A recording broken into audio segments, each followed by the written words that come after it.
you can just put this in your pocket. Yes. If you clip it. Then no clipping. Okay.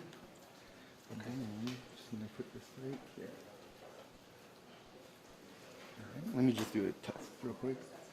Hello, hello, hello, hello, hello, hello, hello. Cool. Is that the level you're gonna talk at? Probably louder. Probably louder? Yeah, I'll Okay. probably look on the screen. Okay. Awesome. You know, when I stand there, it's usually I'll speak loud. Sounds good. All right, you're all set, man.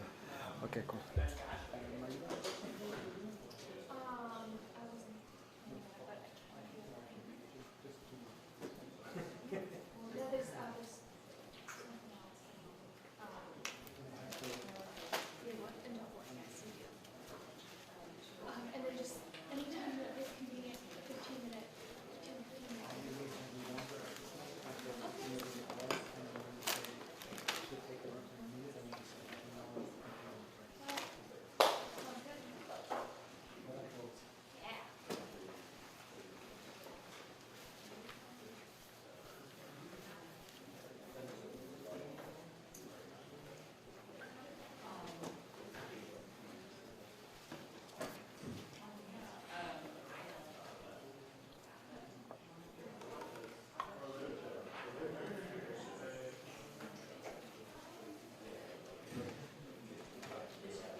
Okay, everyone, can you hear me? Yes? I think it is almost time to start, and we have still a minute for everybody to find their places. One thing I want to start with is I did some last minute changes at the slides literally half an hour ago. I had some changes. So I think the first thing you should do if you want the last up-to-date text is you can go to the console in your Jupyter. And when you're in your console, you have to change to this folder, 2017 Summer Workshop. You should probably be in there because this is where you were the last time. And then just do a git pull. Okay? Oh, and yeah, something updates even for me. To get the latest. I will also be working with blue and red stickers. So if this is not working with git pull, please indicate this somehow. And I hope somebody from the Git experts sitting on the side may be able to assist you. Okay, cool. Then, when this is done, we need to again start our studio. Our studio is started by, in the Jupyter menu, new RStudio session. Okay? If you start RStudio, you should see something like this. And one thing I want to start with first is there are a few things I think that make working with RStudio a lot better, and I'm going to show you, how to set them. So the first thing you should do on your, here and also on your personal RStudio, in my suggestion, you don't have to do this obviously, is to go to Tools, Global Options, and deselect Restore R data into workspace at startup, save workspace to R data on exit, never. You know, you never want that something is lingering in your workspace that kind of comes from a previous session that is a recipe for disaster. You can always save history, can also be gone. You don't really need this. And the other thing I highly suggest that makes working with RStudio a lot easier is if you click on Code and select Soft Wrap R source file. Yes? Sorry, Nicholas. Where is this menu from? Okay. Tools, Global Options.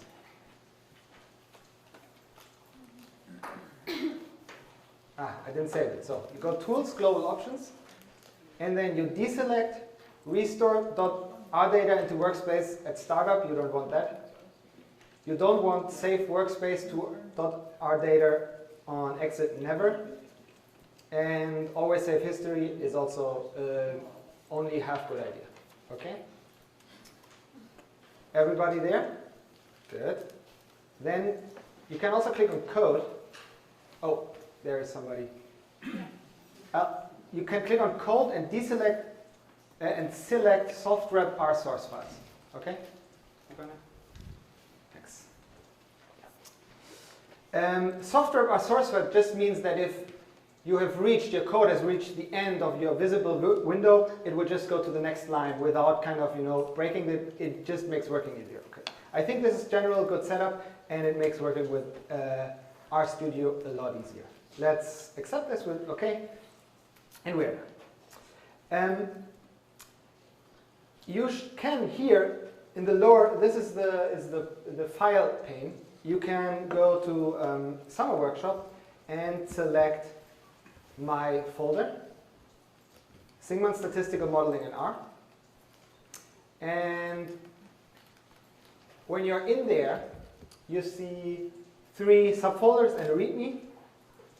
And we're going to start. I know all of you really want to learn about mixed modeling, but unfortunately we have to start with something else before. We have to start with statistical modeling simply, and this is what we're going to do. And so we have this folder, we have the exercises folder. In the exercises folder, you'll see there's 2 exercises and also the solution. I highly suggest to not look at the solutions before you have tried the exercise yourself. We'll come to this later. Okay, let's start here. So I will work with the slides that I produced, and I produced the slides with R, and I produced them using an R Markdown file, this file here.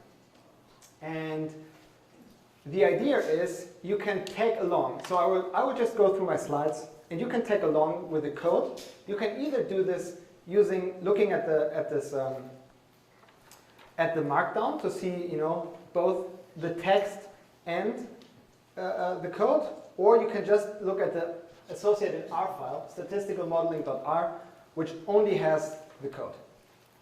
It's stripped of all the Markdown commands. I'll just included this R Markdown file, so in case you ever want to do a presentation directly from within R with Markdown, you can use this and steal from it whatever you want to do. It's sometimes a little bit tricky, but obviously in this case where I'm using a lot of R, it makes a lot of sense. Okay, so everybody has this open? Very good. So my name is Henrik Singman. I think I haven't said this. I'm since recently also on Twitter, so you can now follow me. And yeah, I'm going to start with the statistical modeling part. A statistical model, let's start with some theory.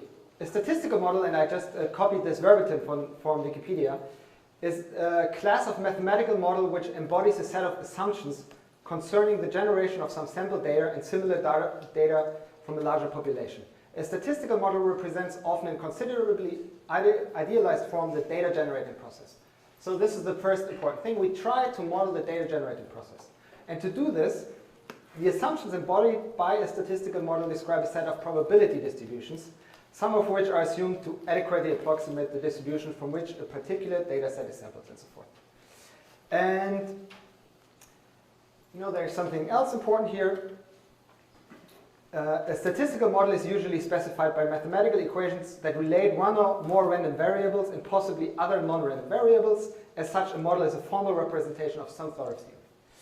Okay, so the important thing is here, the statistical model that I'm going to talk about is always, we need to speak about this in probabilistic terms. So we need to speak about probability distributions. We don't only speak about reducing mean squared errors, but we have to speak about probability distribution, and we always have the notion of the data generating process in the background. We'll come to this throughout, but just to see to give you an idea about where this is going. Okay, to talk practically about how to do this in R, we need some example data. And I'll just use some example data that is not from me, but that comes from with an R package, the psych package. It's from Revell, Wild, and Rosenthal, 2009. And they say about this data, the items were collected as part of the SAPRA project to develop online measures of ability. The score means are higher than national norms, suggesting both self-selection for people taking online personality and ability tests and the self-reporting bias in scores. So, don't take the values as too important. We first load the psych package with require psych. It's the same as library psych. Then we load the data. And then the first thing we're going to do is we transform two variables into factors, because we'll later see why this is a good idea, but we already do this here in the beginning, just follow. You will later see why this is a good idea. And we get an overview about the data here using the summary function. We heard yesterday that not all people like the summary function the same way, but here it is quite helpful. It shows us that in this data set, there are around 250 male participants, 450 female participants, and an overview about the variables. We have a categorical education variable with 6 levels. We have an age variable, and we have 3 measures of ability, the ACT, and 2 versions of the SAT. I'm not American, so I don't really know what this is, but I guess you most know what ACT and SAT is, some sort of ability measure. One thing we see here is that for the quantitative SAT, SATQ, we have 13 NAs. To remove these NAs, we call this function NA-omit, redefine the data frame on the original name, and this gives us a data frame where we simply remove the 13 rows that have NAs on the quantitative variable. We could also talk about what to do with this missing values, but for now and for the rest of this talk, we simply remove them because it's simpler. Let's have a look what's going on in the example data. And as yesterday already shown, it's always a good idea when you have new data, as we all know, to look at the data graphically. And here we simply plot the values of ACT on the y-axis against the two values of against the 2 different SATs, the verbal and the quantitative SAT scores. We can clearly see there is a relationship. Not surprisingly, ability measures are correlated among each other. And as you also can see, this par MF row commands allows us to plot 2 plots next to each other. Otherwise, it looks similar to what we've seen for Python. The first thing we want to do is to run a simple linear regression model on the data. And now we just focus on the ACT scores as the dependent variable and the verbal SAT scores as the independent variable. This is the simplest model we can come up with after having looked at this data. And so, as we all know,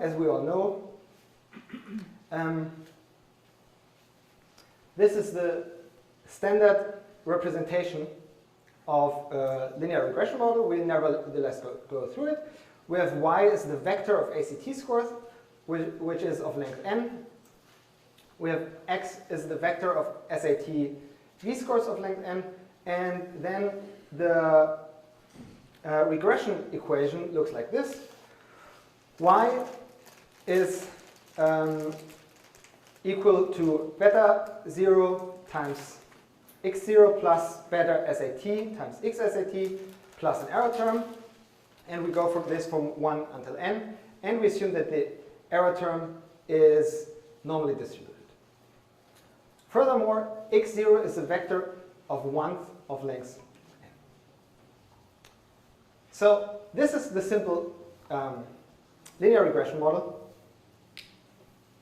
And the main assumption that we're going to talk about in the second half, that we're going to see how we can overcome this, is that the error vector epsilon here are assumed to come from one normal distribution, and that means they are uncorrelated with each other. Errors are uncorrelated. This is the independence assumption in linear regression. Importantly here, beta 0 and beta SAT v are scalars. These are the regression parameters, so they are of length 1. And we can call them parameters, regression coefficients, and so forth. And the first one, beta 0, is also known as the intercept. There is a simple, one can also write this in matrix form like this, but you can see this sometimes in papers. We will not use this here. And in the following, I will also drop the indices, the i's. Just always think about the i's are there. It makes it easier if we just simply ignore them for now. To fit this model in R is super easy. R is built around the idea of statistical models. So everything that everything that you want to do with the simple linear models is super easy now. So the main function for doing this is LM to fit a linear model. And here you see the basic syntax how to set up a linear model in R. To do this, we have to specify the model as a formula here, and here we say ACT is a function of SATQ, and then we simply pass the data frame to this function as well. And this gives us a linear model object. We save it, and we can look at the summary. And this gives us information about the fitted model. Now we see here a lot of information that are useful, residuals, coefficients, and so forth. One thing I want to talk about here is about the interpretation of the coefficients. As you know,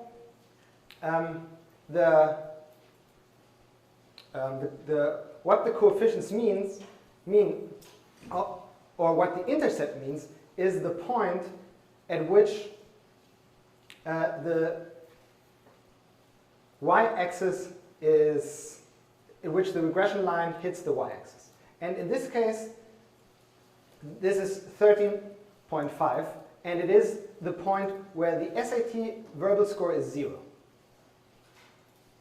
This is a somewhat not very helpful thing to know. We don't really, cannot really get a lot out of the question, out of the information, what the value of ACT is when the verbal SAT is 0, because this does not exist in the real data. This is kind of not very helpful information.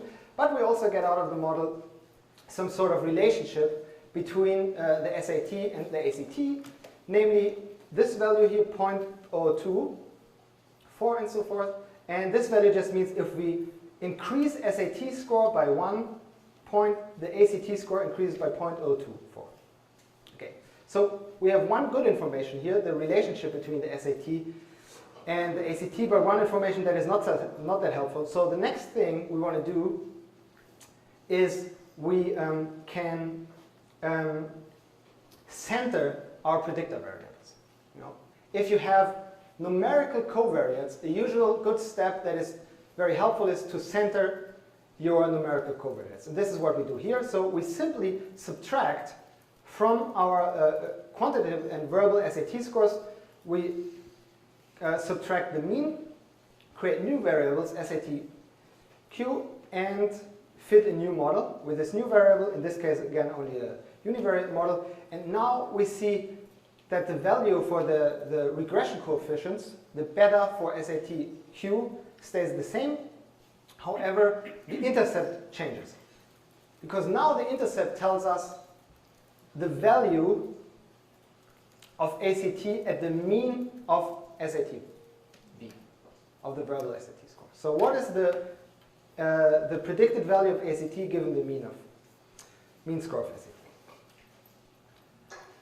Okay, as you've seen here, in the lower part, if you followed this, so far, always, is that I've also plotted the data and superimposed on the data the regression line. And as you can see here, superimposing the regression line on the plot is super easy.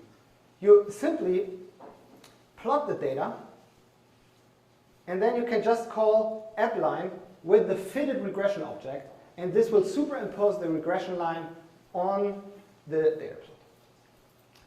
Yes, please. You plotted SAT-B, but the model is SAT-Q, right? Oh yes, that's a mistake. Luckily, they are so highly correlated that it still looks good.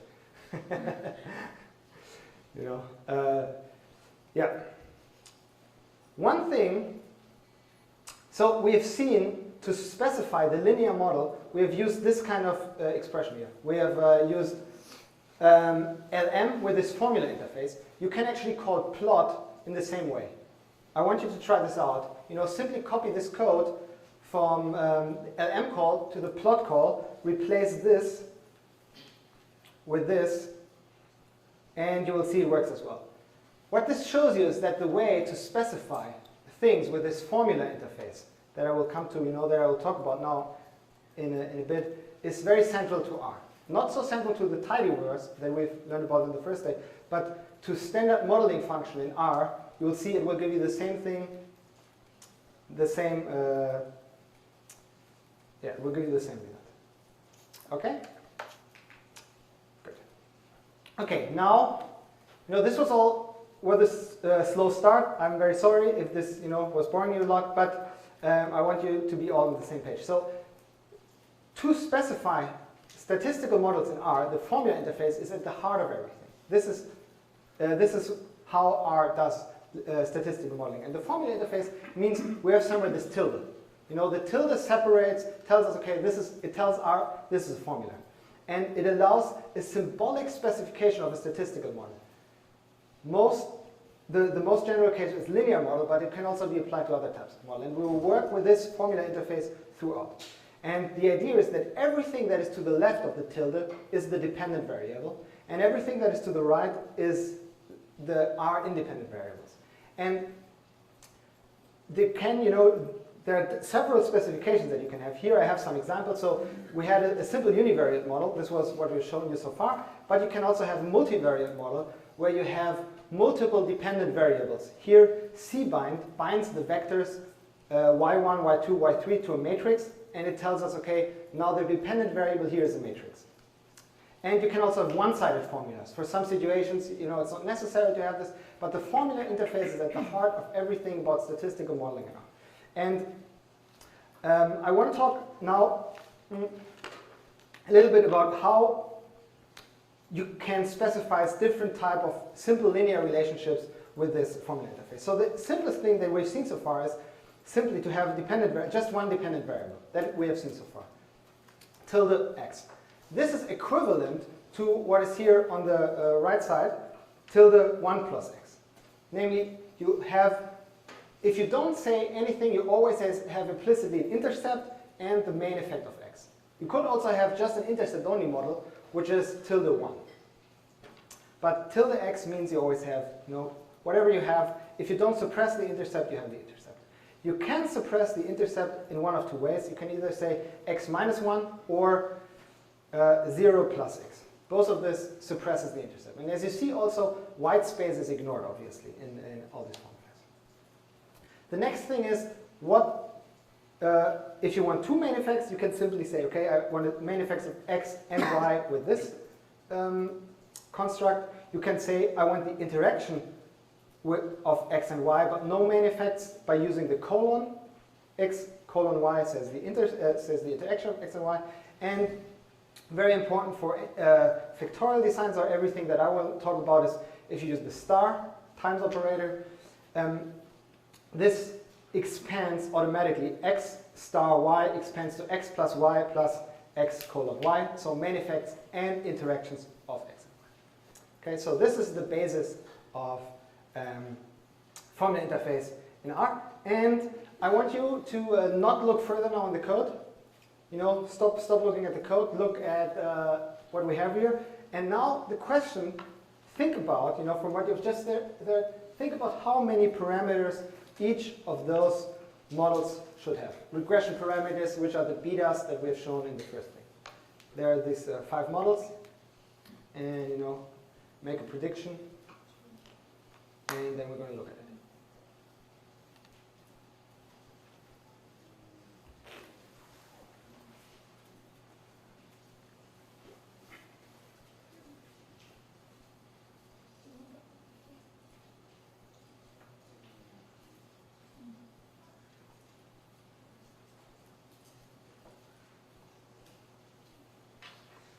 Okay, should I go? Do you want to go? Okay, I'll just go. What I'm now going to use again is the coef function on all of the models to see, the number of parameters. So we see in the first model we have SATQ, SATV, and the intercept implicitly there. So we have 3 parameters. Second model, we have only the interaction plus implicitly the intercept, 2 parameters. Third model, we have only the interaction, we suppress the intercept, 1 parameter. Fourth model D, we have interaction, main effects, and intercept, so 4 parameters. And last model, we have the same, but we suppress the intercept, 3 parameters. Super easy so far, exactly what you would expect. Unfortunately, as we'll see very, very soonish, that holds not always. It holds here, but it will not hold always. But for numerical covariates, the models give us, the models correspond to what we would expect given how we specified the model in a symbolic form. Unfortunately, as soon as we go to categorical covariates, and this is now the next part, this will not hold anymore. And so categorical covariates are those factors, nominal variables that are not numerical.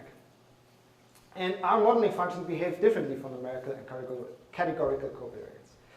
And for all statistical modeling in R, it is very important to always know what variable type your variables are. We've heard about this before. The data frame in R is a very important structure. Actually, the data frame was invented in R, and then pandas kind of took over because they saw that there was a good idea. And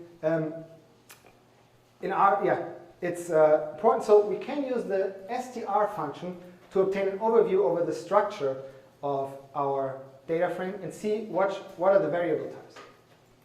And this is, when I have a data frame, this is usually the first function I do. I use either head or str to get an overview over the structure of a data frame. And if we do this here for our data frame, we see that gender and education are in fact factors, so categorical covariates. We also see the number of levels that they have, and then we see for the other variables as well what they are for data types. And we see age, ACT, SATV, and SATQ are integers, so full numbers, or no? I don't know what's the English word. Numbers without decimal points, and SATQ and SATV centered on numerical variables. We also see something here about the omitted things that had an A. We can ignore this for now.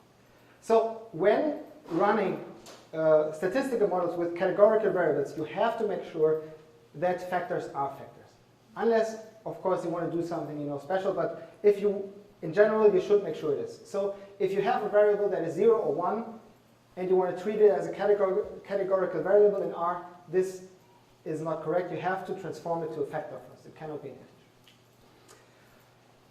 Statistical models cannot work with categorical variables per se. Statistical models need numerical covariates. This is generally true. So what needs to happen if you want to estimate a model with categorical covariates is that R, or whatever other software you use, will transform the categorical covariates into some numerical covariates.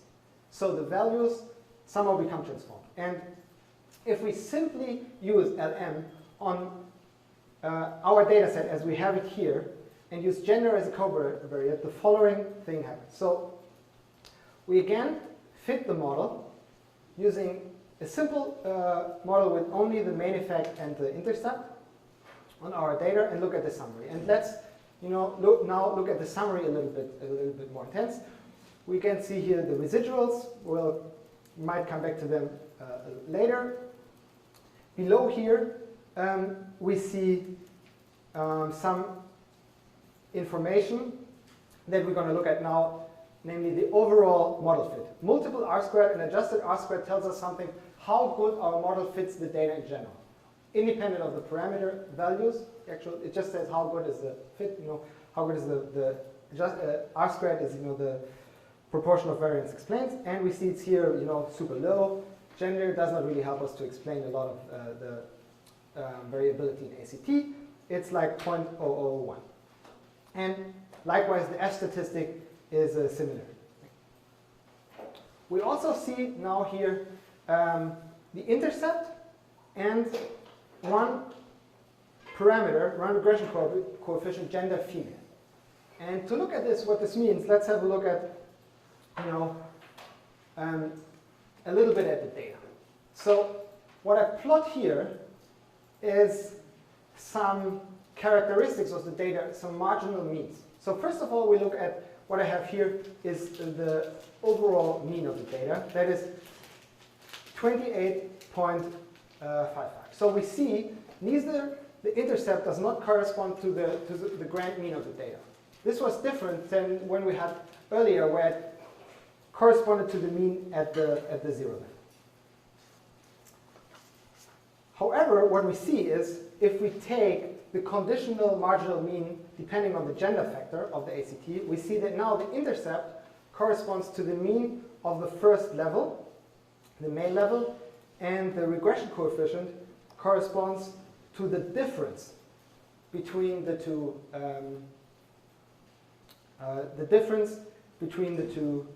conditions, between the two gender levels. Here I use some dplyr magic to get this going, but this is the general idea. The question is this good or bad? It seems this seems informative. We see intercept gives us the first level, and the regression coefficient tells us what's the difference between the two. We also see it's not significant here, but it is informative information. However, this is just one way to specify the linear model for categorical covariance. And while this way is informative, in certain situations, it is not so informative in other situations. So what R actually does behind the hood is it calls a function called model.matrix, and this function transforms categorical covariates into numerical variables that can be used for fitting. And it does so using a specific contrast function. And you can look at the available contrast function if you enter $control.sum or $control.treatment at the R prompt, and then you will see a list of the different functions. So you can, and as you see, you can also call model matrix with the statistical model, with the statistical model formula to see what the output is. So this is what is essentially fitted here. You see here, these are the covariates that are fitted. You have the intercept, as I told you, the intercept is a covariate consisting of, it's a vector of ones, and then you have this new parameter gender female, which is 1 if the row belongs to a participant that has indicated she's female, or to 0 for a row where the participant indicated he's male. The problem is that this specific contrast function is not very useful in the situations that we most likely encounter, namely the situation in which we have interactions. As soon as we have interaction with categorical covariates, the default R contrast function is not very useful, so we need to change this. And one simple way to change this is to call the functions set some contrasts from the afex package. So to call a function from a specific package, we can simply type afex : set underscore some underscore contrast. And when we do this, it will give us information that it globally changed the contrast to a different one. Actually, this call is equivalent to simply calling this. this call is a little bit more complicated to remember, so you can just do this. So what happens now? If we do this, and we run the same command again, the model matrix command, we see now that we have a new second regression parameter. We don't anymore have gender female. We have a parameter that is called gender 1. And this parameter now is -1 for all those rows in which the participant has indicated she is female, and 1 for all those rows in which the participant has indicated he's male. We also see it a little bit different. The output changes a little bit, but let's do this. Let's fit the model again and see what happens to the regression parameters. This is the interesting question. What happens now to the regression parameters? So we fit the same model again. Look again at the model summary, and look again at the regression estimates. And first, exactly. Before we look at the regression coefficients, we first look at the model fit. As I told you before, the model fit, the overall model fit of a model is indicated here below with this information. And if you might remember, the multiple R squared of the previous model was exactly this value, 0.00174. This is one important bit of information. The way categorical covariates are transformed into numerical covariates does in general, restrictions apply, does in general not change the overall fit of the model. For a simple linear model, the way the covariates are contrasted does not change the overall model fit. It only changes how the regression parameters are interpreted. And now let's have a look at this again. Again, the important thing to look at is the intercept. We again see that the intercept does not correspond to the overall mean, and it also does not correspond anymore to the mean of one of the two groups. What the intercept now corresponds to is what I call, or maybe is called, I don't think I've invented that, is the unweighted grand mean. So you see here, it corresponds to 28.61, which is the mean of the two cell means. If we use a model that uses some contrast, the intercept corresponds to the grand mean, the unweighted grand mean. And we also see that in this case, the regression coefficient changes. Namely here, it's now half of the difference between the two conditions. We saw before it was 0.42, now it's 0.21. The reason for this is that the difference between the groups on the regression, on the second regression parameter is now 2, -1.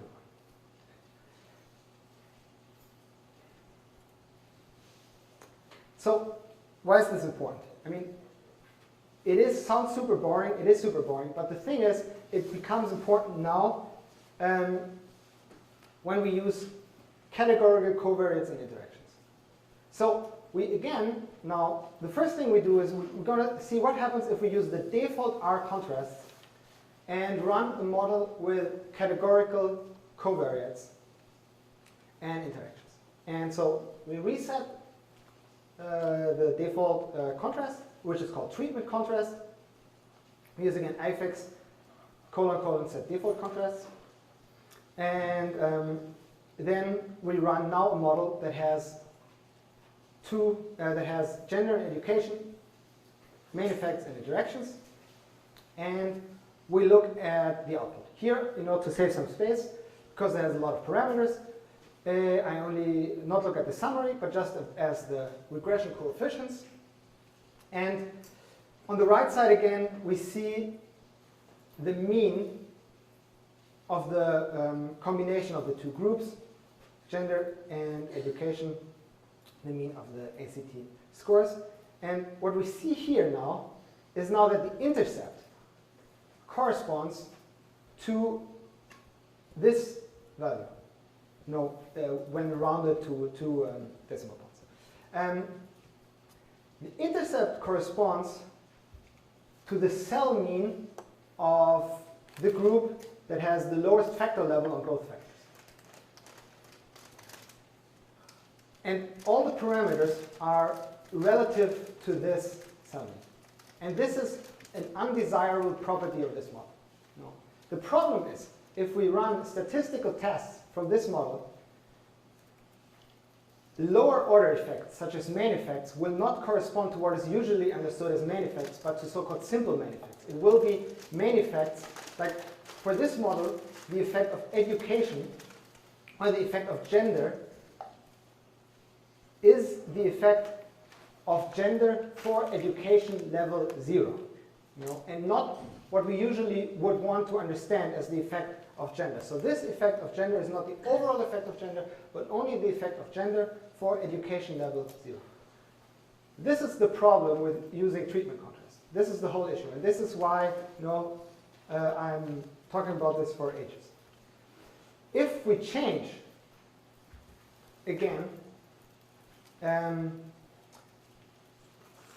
the contrast, the global contrast, and now run the same model again, and look at the coefficients again, and this time we get that the intercept corresponds again to the unweighted grand mean. So we see this here, we again calculate the mean ACT for gender and education, and then we take the overall mean of the marginal means, and this value, 28.21, corresponds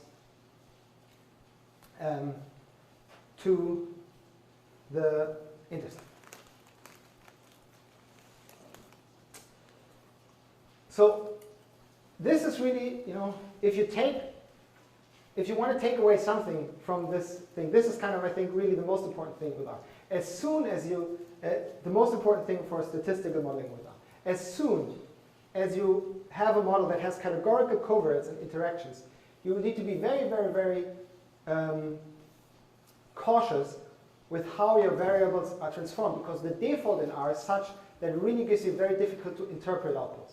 And because of this reason, there are some people who say you never should use factors in your statistical models, but you should always transform them by hand into -1 and 1 to fit models. But obviously, R is a great programming language. You just need to tell it what to do. If you set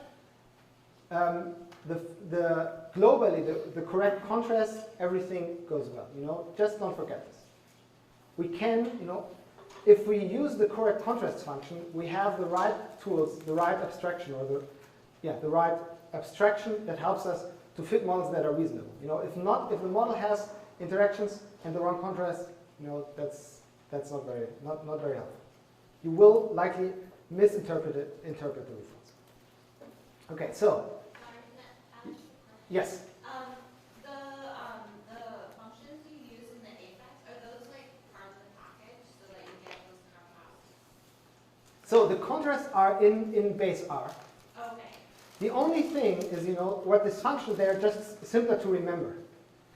What this function simply does, it calls this. Instead of calling, afex : set some contrast, you could copy options, open parentheses, contrast equal to xxx to the console. This has exactly the same effect. You set the contrast via the options argument. This sets it for the current R session. Okay? This is just, I found this just complicated to remember, so I wrote this function set some contrast because I think that's easier to remember than running the options. Does this answer your question? I'm just wondering, like, when I go home and I want to make I don't want to make coded variables, so what do I put into R, like, in my own code? Yeah, you just download I always want to repeat what the question is. So the question is what to do in your own code. So, my advice would be to download the afex package, which is my package, so I think it's a great package. I think you should generally always download this, to have it. It does a lot of very useful things. We will work with this. So you can, if you attach the package via library or require, and then you just call at the beginning of your script set some contrast. That's what I do. Or you just call afex : set some contrast. Then you don't need to require it first. This is just This just replaces, because I haven't loaded the package yet. This just means, get colon just means get function from that package. Okay? Is this? Yeah, I just want to, yeah. Yeah, you have to call this at the beginning of your script. Either this or this. One of those two things you have to put at the beginning of your script. Okay? This is the answer.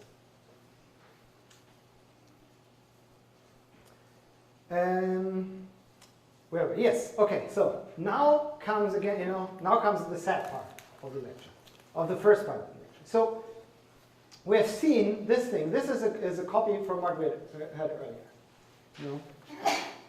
What are the number of parameters from the models given on the left side? Okay, now the question is, what happens for those models where we have categorical covariance? And again, I want you, to think about what should happen, what do you think should happen? And here again, I put the number of levels, or put the levels for the two factors. So overall, we have 2 levels for the gender factor, 6 levels for the education factor. So 2 by 6, we have 12 cells. 12, the combination of the factors gives us the cells. We have 12 cells. So we can maximally estimate 12 parameters in this model. Any parameter above 12 will not work. Think about this for a second.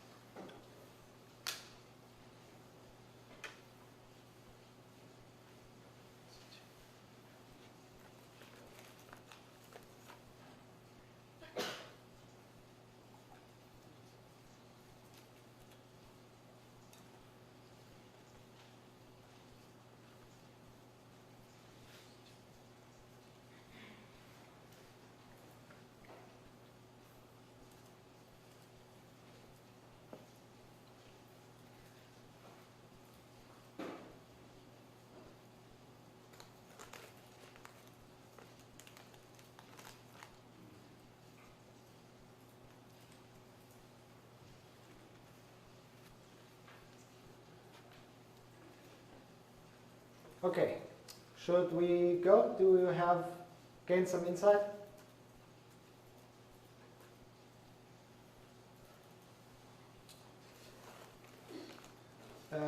I'll just, start with the first punch. Okay, we see here the first model is trivial. Gender has, if we just have the general model that we already had, we know that we have 2 parameters, the intercept and the 1 regression parameter. However, if we want to suppress the intercept, that doesn't work. We cannot suppress the intercept. R really tries to avoid that you can shoot yourself in the foot. If this is good or bad, I would say it's kind of, it's very, very unexpected and kind of weird. But this is what it does. So it tells you, okay, suppressing the intercept in a model that has a categorical covariance is a stupid idea. Hence, I'll nevertheless give you 2 regression coefficients now, each regression coefficient corresponding to each cell. The same holds if we do the 2 main effects model. With 2 main effects, we get 7 parameters. If we remove the intercept, we also get 7 parameters. It is the same thing as before. Okay, and I think now comes a little bit the craziness. If we use gender colon education, so we just want the interaction of the 2 parameters, we actually get a model that has 13 parameters. And as I told you earlier, we can only estimate 12 parameters. So 1 parameter is NA. That is kind of unexpected and a little bit weird. If we suppress now the intercept, this model becomes kind of, this model becomes somewhat reasonable. The model with only the interactions and suppressed main effect simply estimates 1 regression parameter for each cell of the design. So each of those regression coefficients simply corresponds to one of the marginal means. That's what you get. There are situations in which this can be helpful. Not the usual situation in which you just want to fit a model, but yeah. And whatever we do, for all the next models, we also have the maximum allowable number of regression parameters, 12. And especially if you actually look at the parameters by this model, they're kind of, they become a little bit crazy. That's like if you look at that, the model where you only have one main effect and the interaction, it also forces you to have all the parameters, and they are kind of, very, very weird to interpret. So the point here is, if you have categorical covariates, you cannot assume that the way in which you specify the model corresponds actually to the model. What R does is something different. And this is really also something important to keep in mind. We will see, so for example, if you would want to test, sometimes you want to do a likelihood ratio test and say, I want to test my model, my full model that has two main effects and the interaction against the model that has the interaction and only one main effect. So one main effect is suppressed. You cannot do it like this. That does not work, because R will simply reparameterize the model, give it the full number of parameters, and the overall fit will be the same. So this does not work this way. You need to do it more complicated. Okay, so interim summary, what have we learned so far? The R formula interface allows a symbolic specification of statistical model. We have main effect, interactions, main effect plus interactions, and we can have no intercept if we do so. Categorical variables are transformed into numerical variables using contrast functions, using the model matrix function. So to see what's happening, you can always call model matrix with your formula, and you will see exactly what is actually fitted. If models include interaction, so-called orthogonal contrasts, one of those is contra sum, another one is contra Pauli, contra Helmert. There are several, in which the intercept corresponds to the unweighted grand mean should be used. I always use contra sum, you can use whatever you want. The important thing is that the R default lead to simple effects for lower order effects, and it only affects the interpretation of parameters, not overall model fits. Also, we saw that for models with only numerical covariates, suppressing intercept or doing all kind of shenanigans with the model matrix or with the formula interface works as expected. But as soon as we have categorical covariates, suppressing the intercept often leads to very surprising results, and should be generally avoided. So don't do any R formula shenanigans if you have categorical covariates. I think this is here the take-home message from this part. Okay, so far we only looked at the model parameters. Very often, in most situations, we are not really interested in the model parameters. We're kind of interested in the main effect and interactions. This is the usual situation, at least when you have experimental data or data that can be described by a factorial structure. And as we've seen here, if you use a model that has that uses the sum contrast, the intercept corresponds to the unweighted grand mean.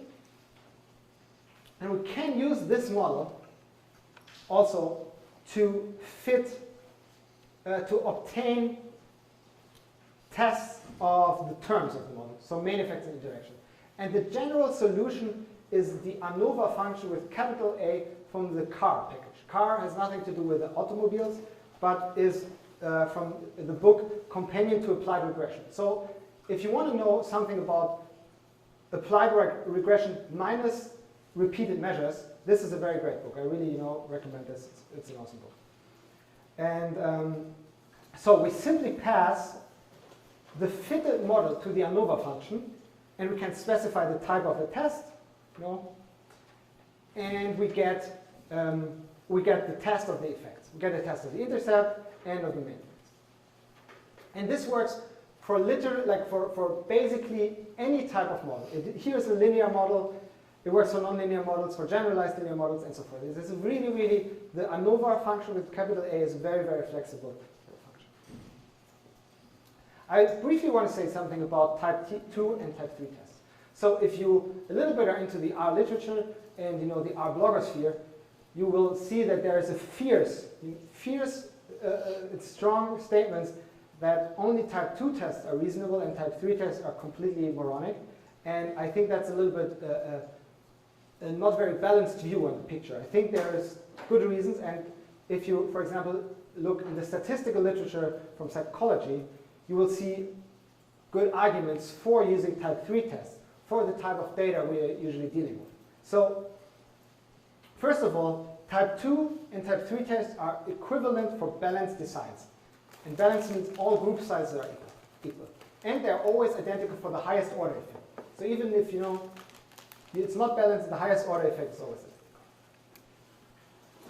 Type 3 tests require orthogonal contrasts. Type 2 tests, if you only are interested in the test, not interested in the parameters, type 2 tests don't necessarily require them. And type 3 tests are reasonable, or I would say recommended, for if the following two conditions are met. It is for experimental designs for which the imbalance, so differences in group size, are random and not structural. So if group sizes differ because they differ in the population, this is structural. But if they just differ because, for whatever reason, you have two participants less in the one condition and then in the other condition, they're missing completely at random, then type 3 tests are indicated. And it needs to be possible that complete crossover interactions are possible. So the crossover interactions are such that they completely cancel each other out. If these two conditions are met, then type 3 tests are, in fact, reasonable. Yes, please. Can you remind us of what a type 2 and type 3 test is? So the question is, can I remind you what type 2 and type 3 test is? Yes, it's a long topic. I want to get over with this topic as quickly as possible. I just want to say, so the difference is type 3 tests don't respect marginality. So type 2 tests do, and this means type 2 tests only test lower order effects in the absence of the higher order effects. Type 3 tests test lower order effects in the presence of higher order effects. This is the kind of general thing, but it all boils down to these 2 points. They are reasonable if those 2 conditions are met, unreasonable if those 2 conditions are not met. If you hear very strong statements against type 3 tests, they are very reasonable for observational designs, in which imbalance is often structural. But for experimental designs, I think it is not a reasonable thing. As I said, if you have observational data, then type 2 tests may be more appropriate, for example, for our data, because here we have observational data. Gender and education is not something where we have randomized participants to. So here you could, for example, say type equals 2. Okay. But let's get over this because the differences are often kind of smallish. Okay, so next thing in an analysis. Now we have already done 2 important steps. We know how to set up a model. We know how to test the main effects of the interaction. And the usual situation that we then have is we want to test specific hypotheses among the factor levels, or among whatever we have. So, and there is another solution, namely the LS means package. And this is the general solution for all your needs regarding follow-up, post-hoc, and whatever how you want to call these type of tests that follow omnibus tests. So LS means, I don't want to go into too much detail there because there is very good stuff online on this that I will point you to later. The general notion is, so you load this package and then you pass a fitted model object to LS means, and then you can specify again with the formula interface, here a single-sided formula, the marginal means on which factors, or you can also, numerical covariance also, which factors you want to get, and then you get this reference grid, as the author calls it, so the estimated marginal means, and then you could specify contrast on this reference grid. So you can, for example, say, okay, my contrast 1 is I want to test education level 0 against education level 2, and my contrast 2 is I want to test education level 0 plus 1 plus 2 against education level 3 plus 4 plus 5, or I want to test, is there a linear effect? 0, 1, and so forth and so forth. You can test everything with ls means. There's very good thing. ls means really kind of, I think, has changed, has completely changed the way I use R. It's a great package. I can only, say only good things about it. So you can really obtain arbitrary contrast in this. And this kind of solves all data analysis problems in R. So we start with a model, we test the effects, and now we can test all contrasts. The whole analysis is done, is in the box, as we could say. And for example here, it has a function. The pairs function is a function of the ls means, which tests all pairwise comparisons. And we can say, okay, we want to test all pairwise comparisons, and we want to use the so-called Holm adjustment for multiple testing. So here we get, the perfect post-hoc comparison of all pairwise comparisons. We see which of them are significant and which of them aren't. It's a very, very very flexible framework, and you should definitely check that out. There is nothing that it cannot do in terms of testing effects among contrasts. In the beginning, I started with talking about probability distribution. I haven't come back to probability distribution yet, and I know it's kind of it's not good style to say something and then not talk about it. But the reason is so far I only talked about linear models, and the statistical models in R are defined by two things. On the one hand, what we talked about so far is the relationship of the covariate, the independent variables, with the dependent variables, and the assumption of the residual probability distribution. So the formula defines the relationship of the covariate, and the function that you call in generally, defines the distributional assumptions. Most model functions are, and basically all the models that are talked about, for example, in the great book by John Fox, the book on CAR, only work for independent data points. Where one unit of observation, one participant provides one data point. And those are, for example, LM, GLM, robust linear models, RLM, order logistic regressions, multinomial models, log linear models, and so forth. However, there's also a bunch of functions that support repeated measures. And those usually require it's more complicated, and that's what we're going to talk about, in very soonish. The one very popular one is the LME function from package NLME, and this is generally superseded by LME4. Unless you have very, very specific reason to use LME from NLME, don't use it. It gives p-values, which LME4 gives not. This is not a good reason because these p-values cannot be trusted. Ignore LME. You want to use LME4, LMER if you want to use linear mixed effects models. It's the more modern implementation. Then there is generalized linear mixed effects models. There are also Bayesian implementation of generalized linear mixed effects models of various kinds. I'm a big fan. Oh, I wrote this wrong. I'm a big fan of the package which is called RStan ARM. So ARM is missing here. That's a great package. It's pretty new. I think that's awesome. So, to summarize, to run a statistical model with R, you first have to identify, first of all, you start with plotting the data. I've left this out. First of all, you plot the data and see what's actually going on. That's the general start. Then you have to identify the probability distribution of the data. That is not entirely technically correct. You have to identify the probability distribution of the residuals, or the conditional distribution, once the model has been taken into account. We only talk about those that have a normal residual distribution, but it is, if you have 0, 1 data, it's probably binomial and so forth. You have to check that the variables have the correct type. You have to set the appropriate contrast. I generally suggest you use the sum contrast. You have to describe the statistical model using the formula interface. You pass the formula and the data frame to the corresponding modeling function. Then you should check some sort of model fit.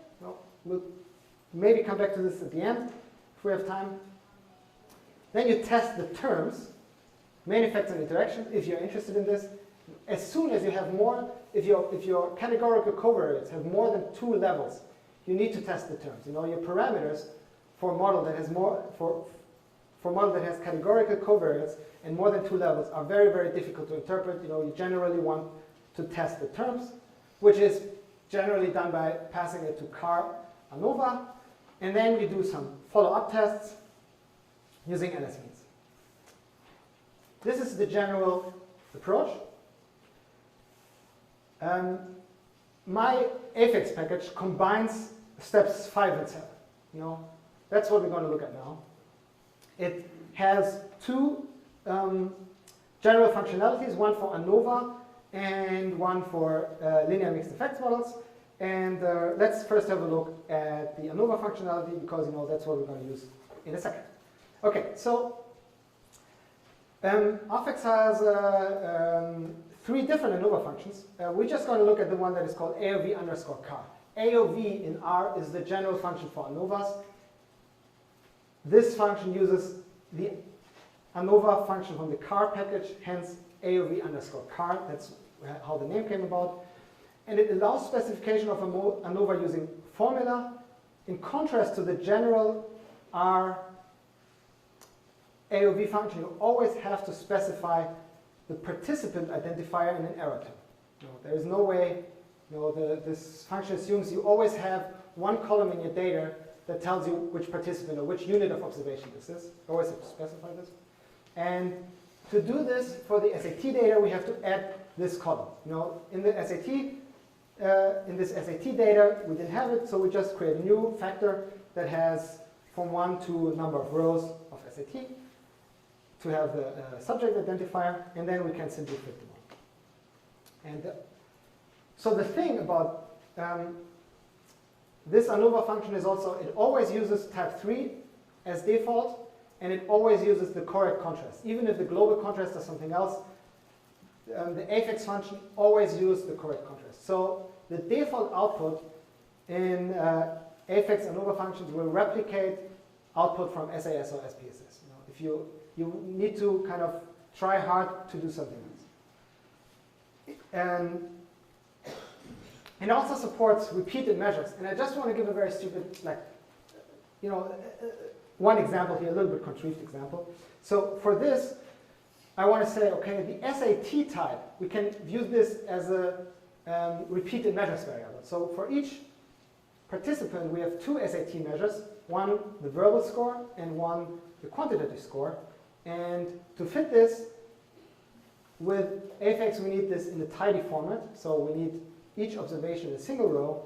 So we gather the data, as we heard yesterday, create 2 new variables, SAT type and SAT value, and gather SATV and SATQ. This gives us, you know, it doubles the length of the data frame and keeping everything else the same. And if we do this, we now simply specify again the formula. We say, okay, the SAT value is a function of gender times SAT type, so main effects and interactions. And we have to specify in the error term, which is the within subjects variable. In this case, it's SAT type. And this will produce a nice ANOVA table. And one of the benefits of using the afex ANOVA functions is that you can directly pass this on to LS means to now do any type of post-hoc or follow-up analysis based on whatever factors you want. Repeated measures, between subject factors, anything you want. Okay. I talked a little bit about, you know, repeated measures in this example, just because you'll have to use the AOV_car function in the experiment. But let's talk a little bit more about the general repeated measures assumption. The title of this talk is Statistical Modeling for Dependent Data, and repeated measures is dependent data. So ordinary linear regression between subjects and ANOVA, and basically all standard statistical models share the one assumption. Data points are independent and identically distributed. This is usually commonly called in statistics as the IID assumptions. And this IID assumptions can be split into 2 different conceptual parts. The independence assumptions refers to the residuals. It means after taking the structure of the model, you know, all the parameters, covariates, and so forth, into account, the probability of a specific data point having a specific value is independent of all other data points. And if we assume, for one participant, we have multiple data points, it is reasonable to assume that those data points are more likely to be near to each other than other data points. So if we have two data points from the same unit of observation, same participants, the probability of one data point from this participant that it's near to the other data point is high, so the independence assumption is violated in this case. This is the problem with repeated measures. Identical distribution simply means all observations are sampled from the same distribution, so it does not change the distribution from which we sample throughout our data collection process. The problem is that in contrast to other assumption violations, if you have like a little bit, there are a lot of assumptions, like not a lot of, but there are some assumptions for linear regression models that can be violated. If you have a little bit for ANOVA models, if you have a little bit the variance heterogeneity assumption, if it's a little bit violated, that's kind of okay. We can deal with this. But the problem is that independence assumptions can have really dramatic effects on our type 1 errors. And there are three ways to deal with this. There are three general approaches to dealing with this. The first approach is complete pooling. One can ignore the dependency in the data, but that's the problem, it violates the assumption, results are likely biased, and the fourth, that's not a good idea. The other approach is the no pooling approach. This is a simple approach, and that we're going to talk about in the next example. And this simply means, okay, if we have this data that has repeated measures that has dependency in it, we can separate the data based on the factors that produce the non-independence and calculate the statistical models independently for each of those clusters. One problem can be that combining the results can be non-trivial, but this is a general approach that is often used. In a lot of modeling, if you have a lot of data, individual level data, it's quite common to fit models on the individual level and then just look, okay, how do we combine the data across the individuals? The more modern approach, and that is embedded in mixed models, is the so-called partial pooling approach.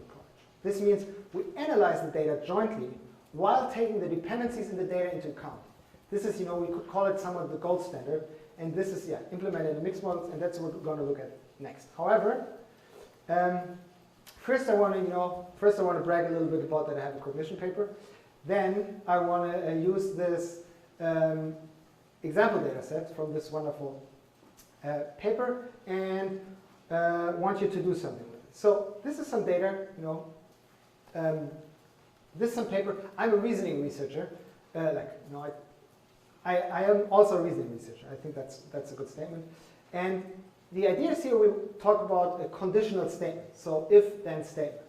Like this is research on conditional statements. For example, if global warming continues, then London will be flooded. For example, something like this. And if you take a Bayesian approach to cognition, Bayesian reasoning assumes something that is called the equation. And the problem is, what is the probability of a conditional? A conditional is not a proposition, but it's kind of a weird proposition, so there is no normative solution, no agreed upon normative solution. What should be normatively the probability of a conditional statement, but the equation, this basic idea from Bayesian reasoning perspective, said the probability of a conditional should correspond to the conditional probability of the consequent given the antecedent. So probability of if A then B should be conditional probability of B given A. You don't have to invest too much time thinking about this, but here it just says there is a direct linear relationship between two things. And in this paper, we explored this question and we asked ourselves, does the equation, the statement hold? There's a lot of evidence that people do this. They think that the probability of a conditional is equal to the conditional probability of consequent given antecedent. That it holds, and we inspected three different types of conditionals. what we manipulated was the relevance of the condition of the relationship between A and B. And in the positive relevance condition, we simply said, okay, we had conditions where A is a reason for B. Negative relevance condition, we had a condition where A is a reason against B. And we had an irrelevance condition where A and B have no apparent relationship. You will see an example in a second. So what participants actually did, we collected a lot of participants online. Each participant worked on 12 items. They always saw kind of some vignette, a scenario. And this is Sophia's scenario. Sophia wished to find a nice present for her 13-year-old son, Tim, for Christmas. She's running on a tight budget, but she knows that Tim loves participating in live role-playing in the forest, and she's really skilled at sewing the orc costume he needs. Unfortunately, she will not be able to afford the leather parts that such costumes usually have, but she will still be able to make them look nice. Okay, then we asked participants 2 questions. Suppose Sophia buys a Barbie doll for Tim. Under this assumption, how probable is it that the following sentence is true? Tim will be excited about his present. So we use this to ask for this quantity, the conditional probability of B given A. Suppose A is true, how likely is B? And then we ask the same participant on the next page to rate the probability of the conditional. If Sophia buys a Barbie doll for Tim, then Tim will be excited about this present. So, very simple thing. We ask participants for this thing and for this thing.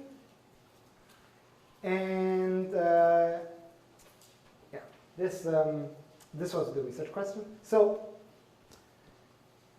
we want to know how this relationship holds between these 2 things. And we'll talk about this data set a little bit more, so unfortunately you will have to think a little bit about this. And to sum this up again, for each item, participants provide idiosyncratic, from them, estimates for both quantities that are of relevance here, the dependent variable and the independent variable. Each participant worked on 12 items, 4 per relevance condition. So for each of these relevance, participant gave 4 responses. So you could say it's somewhat like a 4 by 3 within subject design. And we had 1 between subjects condition. We had a little bit more, this is a little bit reduced data set, but for this thing we had 1 between subjects condition, because in linguistics, there is an argument, if you ask somebody for the probability of a statement, it might be different than asking somebody from how acceptable it is to state a specific statement. So one group of participants were asked how probable is the conditional, and the other group was how acceptable is it to state the condition. And the data is available from the Open Science Framework. And your task now will be to calculate for this data the regression between if A then C and conditional probability of B given A separately for each participant and within subject condition. So to analyze this data using the no pooling approach. And then you should have to think a little bit about this. So first you have to get all the regression estimates. And then you have to look, does this provide the regression estimate, does it provide some interpreted differences, the regression coefficients between the 3 relevance conditions and the between subject condition. And for the precise instruction, please go in your RStudio folder, in your folder to the exercises, and you can click on exercise 1 R&D or exercise 1.r. Exercise 1.R&D or exercise 1.nb.html. This provides you the exact instruction to this task. If you open the R Markdown file or this file, you'll see again the description of the results and what you have to do.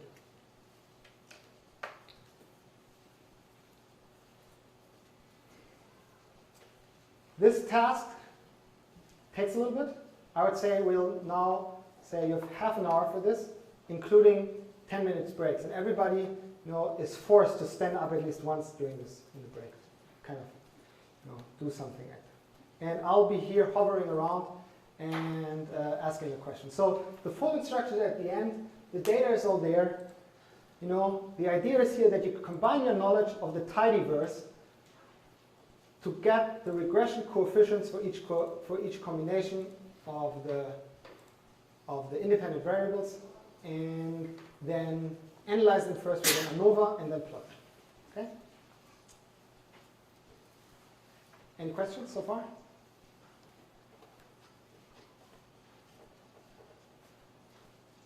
Good.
want to say two more things. So it is quite common in our studio to select something like restart R. Don't do this. Sometimes there are a lot of situations where you want to do this on normal R, but if you do this in the Jupyter environment, your RStudio crashes, and you have to restart RStudio. So don't avoid this. That is kind of always annoying. And the other thing is, it might, you might need to use some help from Google kind of to figure out how to do this, kind of to get the linear model with dplyr to work. There is, like the, Mike talked about this a little, but there are different ways to do this. So you might have to use Google. That's what we always have to do.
So who has who has no idea, like, who has an idea where to start on, you know? Who has loaded data? Can I get blue stickers for data? Okay. Anyone who wants to load in the data but hasn't yet, a red sticker? Red data sticker? Okay. So then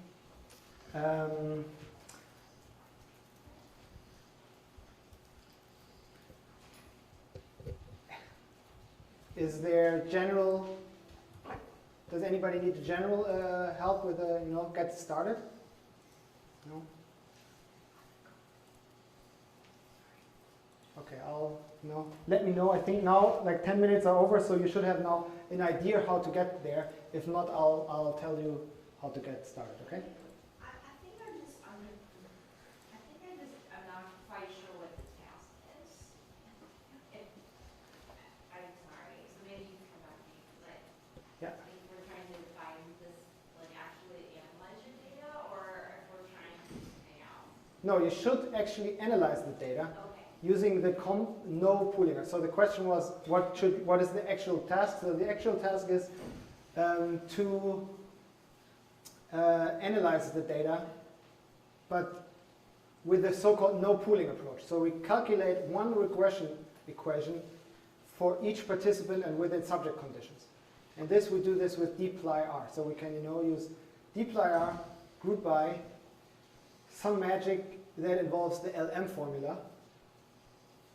And then you should have the regression equation,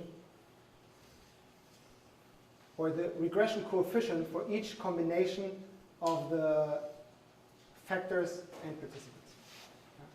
There is, in the code, there is the regression equation for the overall data set. And you have to apply this regression equation for each combination of the data set using group by. But I'll come over.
So we're only interested in the slope, not the intercept. If this is a question, we are interested in the slope, regression coefficient, not the intercept.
But then also in the actual example that you did this, Yes. the arrow, This is just used to specify the within subject to say only what is the error strata. We just use this to specify what is the participating error.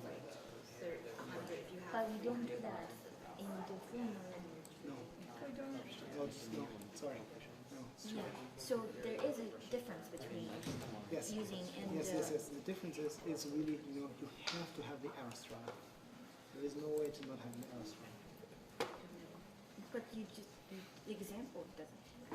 No, the example has. Like in LM, not, if you use the afex functions, which are called if you use one of those functions, Yeah. then you have to have it. Yeah. The example has the error. Yeah.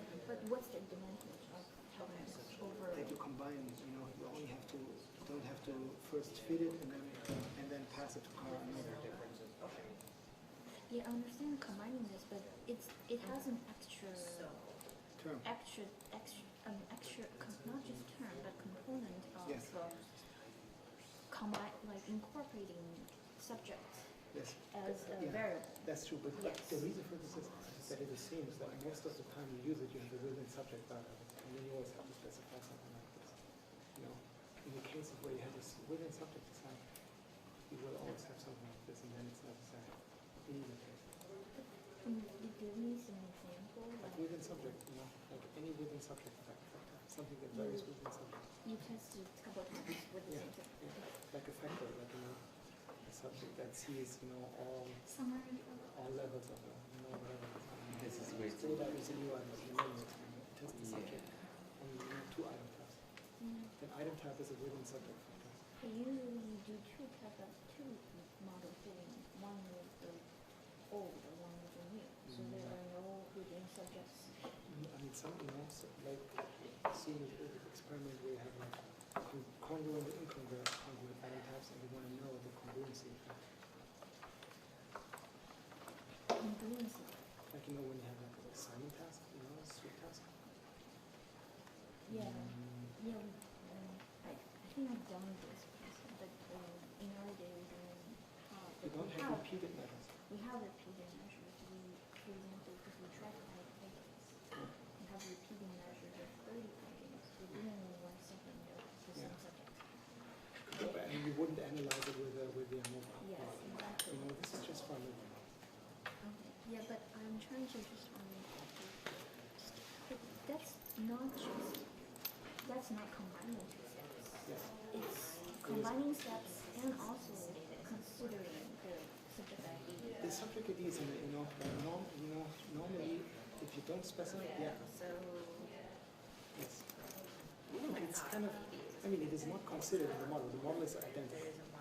You only need to add. The thing is that actually here you only need to add it to because of reasons. Like because you know. Because of my design, in all the situations I have, it makes sense. Yeah, I understand. Like, I'm considering it in the base. But I'm just trying to see because you can't say this practice is better. Reason. Yeah, so the thing is, I can tell you something. In a lot of the data sets, you want to aggregate multiple observations per participant. You want to aggregate. You know, like what you need to do for ANOVA, you need to aggregate the repeated measures to run ANOVA. And what afex does is, if it sees there are multiple measures per participant in one cell of the design, it automatically aggregates this. This is what you have to specify. This is the reason. So In this data, it doesn't have this, but this is the reason. okay, but for example, with the previous case, if that were to do with the LS, go to repeat it, it has to slice. It has to slice through different. It has to basically consider and before calculating and then this incorporate that on that. So here, you know, you have the classical within subjects. You know, SAT has the within subject factor, and then you need, this is the normal AOV formula for within subjects. This is how you would always specify it. So, you know, there it makes sense. This always applicable to aggregate. It's just a design decision, you're right. You know, it is, there are certain cases where it doesn't make sense. But in the use cases where I use it, it makes always kind of, you know, it's the use cases where it makes sense are more common than the use cases where it doesn't make sense. Yeah, no, I think it makes sense. Like we have so many different types of data. It's not like I'm just trying to understand like from current values. For example, this part considers that for each they will have two scores. Yes. And there it says it only has one score. It should have one score. And if it had more than one score, the scores will be aggregated to one score. This is what this error term there means. But then But you, yes, you want, but you cannot fit it within ANOVA. It's true, you want, but you cannot fit it within ANOVA. Standard ANOVA model does not allow this. yeah, but I can just count two hypotheses for the V and then it's really based on how much we wanted to announce. We need to pretty the thing is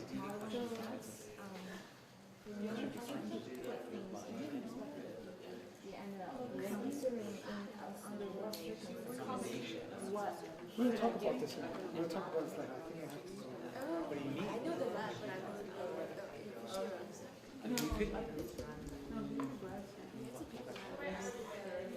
I Okay, everyone. I didn't obviously look at the time when I said half an hour, so it feels like half an hour-ish. Did anybody look at the time? Are we kind of in there? So, does anybody have a solution? Does anybody have the regression coefficients? There are some regression coefficients. Okay, let's. I want to say I'll program it by hand, but let's look at the solution that I programmed another day, and let's see what I did there. Okay, so the first thing is we need to, after we've loaded the data and so forth, we need to group the data by the three variables that we need to do, and then we need to run this bit that was yesterday shown in the tidyverse session. Yes?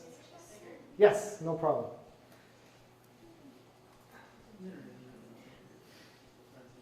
And here we are.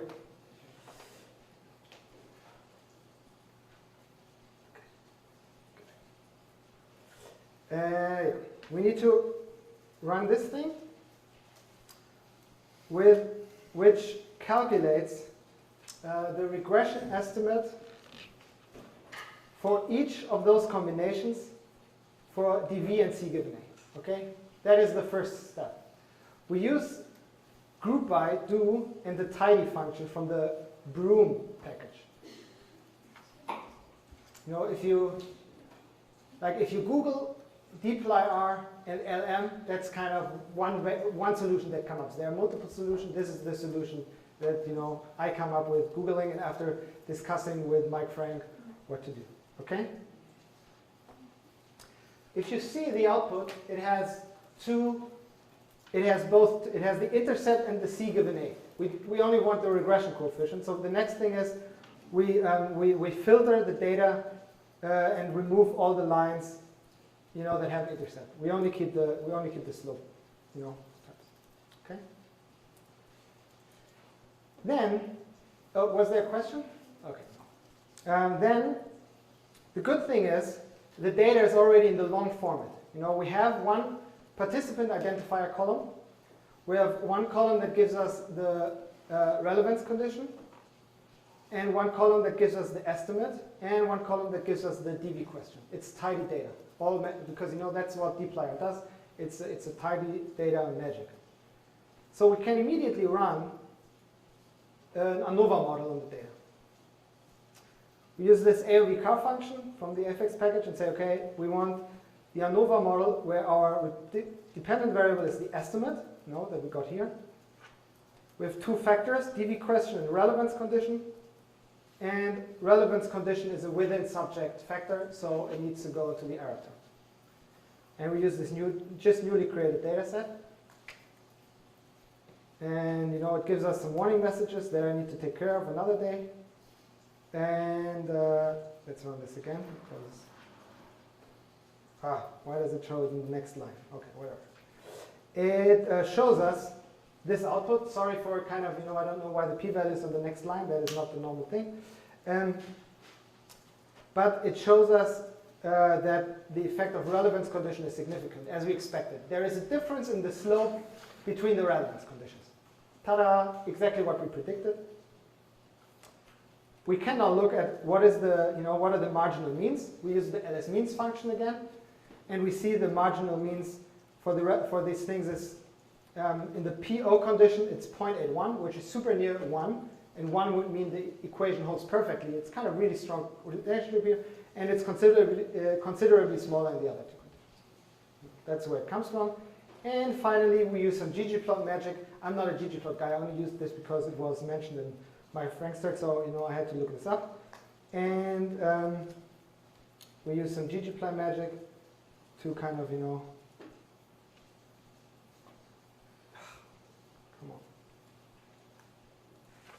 to kind of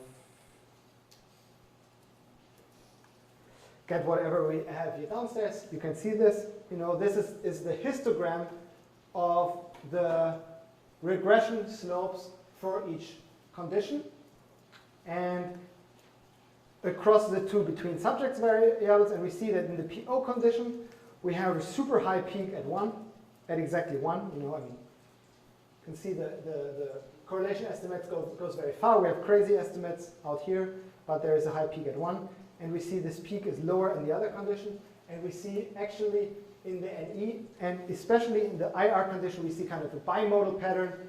And we have here a peak at 0. Okay? That's it. We have analyzed the question, each participant individually. And we see the consequence of this is that we get crazy estimates for some participants, like 4. Which is unlikely. But we have to consider what we have here is for each regression that we estimated, we have 4 data points. A general rule that is sometimes applied is that you need 20 data points to estimate a single parameter. That's like a rule of thumb that goes around. We have 4 data points per 4 data points in total for 2 parameters. So that model is estimated kind of not very well. Okay, so that was it. But we see, we can apply simply one way to deal with repeated measures data is simply to think about it, and we have one model for each individual participant. Okay, so mixed models are modern class of statistical models that extend regular regression models, and they allow us to include random effects parameters to account for dependencies. So we are now talking about a way that helps us to analyze this data that is better than the so-called no pooling approach. And what does this mean? So the most important thing when talking about mixed models is the distinction between fixed effects and random effects. And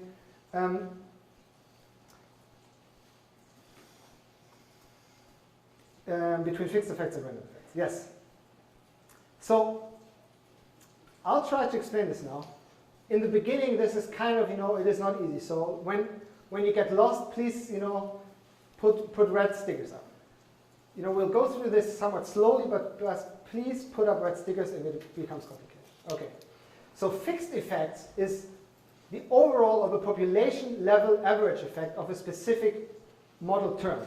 So main effect, interaction, or parameter on the dependent variable. A fixed effect is what a usually regression parameter is. That's it. It's independent of the stochastic variability that is controlled for by the random effects. It is tests of fixed effects can be interpreted in essentially the same way as tests of terms in standard ANOVA or regression models. Everything we've done so far is kind of a fixed effect analysis in a certain sense. And only for fixed effect, it is possible to test specific hypotheses among the factor levels, planned contrast or follow-up test whatsoever. This is only possible for fixed effects. There are exceptions, but this is generally the case. In contrast, random effects is what allows us in mixed models to control for dependency among the data.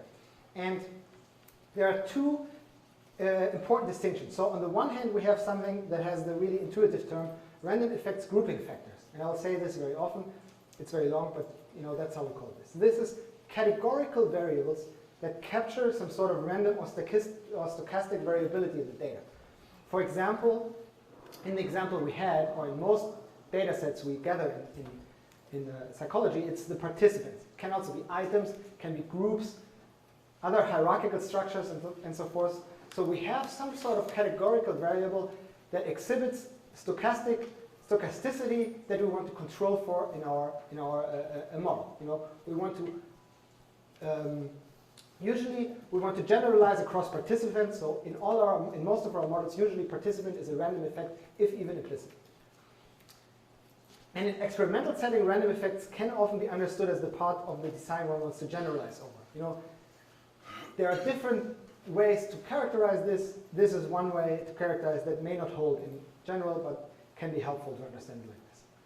And the random effects, they allow us to factor out the idiosyncrasies of the sample and provide a more general estimate of the fixed effects of interest. So this is the general idea. We are interested in the fixed effects often, and we use the random effects to kind of take away from the stochasticity that comes from participants or items or whatever, and help us to focus on the fixed effects. And in addition to the random effects grouping factors, we have parameters that are associated with these, the random effects parameters. And what they essentially do is they provide each level of the random effect grouping factor with an idiosyncratic parameter set. So in our analysis so far, we simply estimated an idiosyncratic parameter set by ignoring all other data. We simply estimated for each participant and between subjects condition one regression rate, ignoring all other data. What the random effects allows us is to estimate these idiosyncratic regression estimate taking all the other data into account. This is what is called partial pooling. And I will get back to this. We'll slowly go through this. This is the general important insight that we're going to talk about now. So let's look again at this example data. And let's look at a reduced part of this example data set, because we're going to fit this, and it's easier to look at this now. So we're just going to look at the reduced data set that we just talked about. We just have two relevance conditions, the positive and the negative relevant, and the irrelevance condition. Not negative, irrelevance condition, so on. And no between subjects condition. So we only have the probability question. So the complete pooling approach, as it is known, ignores all individual level variability. We've seen this. It simply is the linear model of the data. We say, okay, the dependent variable, C given A times relevant condition for the reduced data set. Oh yeah, if you have to go now to the second thing to open the second script. And this assumes that you have already loaded, that you've already set the contrast. If you look in the script, you will see. And this gives us the following output. These variables are centered, as you had seen in the example. And this gives us the following regression equation. So we have a regression equation that's also given here. We have the intercept we have the regression parameter for C given A. We have the regression parameter for relevance condition, which tells us the difference between the condition, and we have the interaction between the two. So we have these 4 regression parameters, and here you see plotted the results from the no pooling approach. You will see it's actually easy to do this if you follow the code. So this is a simple, you could call it the fixed effects model. The betas, to repeat this, are scalar regression parameters, singular values. And the x are covariate vectors. And this assumes the IID assumption that we know or that we highly expect to be violated, because from each participant we have multiple data points and they are more likely to each other than data points that are not from this space. Okay, so what would be a first mixed effects model? So a first mixed effects model is kind of, we see there is kind of variability, especially in the irrelevance condition, in the regression slopes. Kind of, you know, if you know, one could say it looks a little bit bimodal. We have some participants who have kind of a zero slope and some participants who have this. And here is also kind of some variability. So, you know, the general thing is, you know, the first idea to analyze this data better is to say, okay, how would it be if we just allow each participant to have their individual regression slope? And that is what we're going to do now. We are going to set up a so-called random slopes model. So, and to do this, we simply add to the relevant regression parameter, beta C given A, we add a participant-specific idiosyncratic offset or displacement for this participant that comes from a zero-centered distribution. So SCA now is not scalar, but is a vector where each participant has one entry, and this vector is centered at 0, so it has a mean of 0. So each participant has one value SC given A. You know, I'm dropping, because it kind of becomes a little bit messy, I'm dropping here the indices. If you look in the chapter, my chapter that I'll talk about a little bit more, there you have all the indices. You know, if you like indices, you can check this out there. It's a better index. But the idea is here, you know, we add to the regression parameter an idiosyncratic effect for each participant, and those idiosyncratic effects are assumed to come from a normal distribution for which we estimate the variance. So this means that this S, you know, because it is zero-centered, it simply provides each participant with their own regression rate, the overall beta plus the idiosyncratic effect. And this kind of solves the issue of dependency. What we model here, you know, what the model is added is only the variance of the random effects vector. So in fact, this individual displacement and offsets, they are not estimates of the model, but they're kind of conditional modes. They are integrated out, and what we only estimate additionally is the variance of this S vector. So this is the basic idea. You know, we adjust our fixed effects parameters by adding zero-centered vectors that can alter individual regression parameters. So, and if we want to write this in the LME4 syntax, which is the standard way to estimate mixed models, we would say, okay, we have the same fixed effect structure. dV is given by C given A times relevant condition. And then we say plus, and then we have this new term, which specifies our random effect term. And on the right side of this straight line, which I think is called pipe, on the right side of the pipe, we define the random effects grouping factor, which is here participant ID. You know, we say, okay, we want this for each participant ID. We want a slope for C given A, but no intercept. You know, because this is what our model says. We only adjust this parameter, so we only get a random slope. This is the random slope one. And if we do this, this is how the predictions from the model look. I added now in gray on top of the fixed effects, or below the fixed effects estimate, the individual regression slopes that are coming from this S vector. So what you add is not only beta CA, which is in the black line, but in the gray lines are beta CA plus each SCA. Okay? So we see already our model, is kind of a little bit better able to predict the data.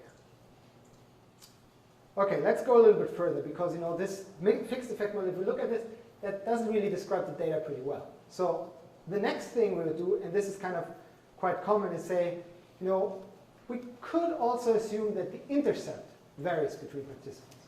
And this is actually the most common. Mixed effects models are usually random intercept models. Here, it kind of, I thought it made more sense to start with a slope. But we can also simply add an intercept. And if we look at the regression equations, we see that we added a new S term, which is again a vector centered at 0, where each participant has their own idiosyncratic value. And this allows now the model to have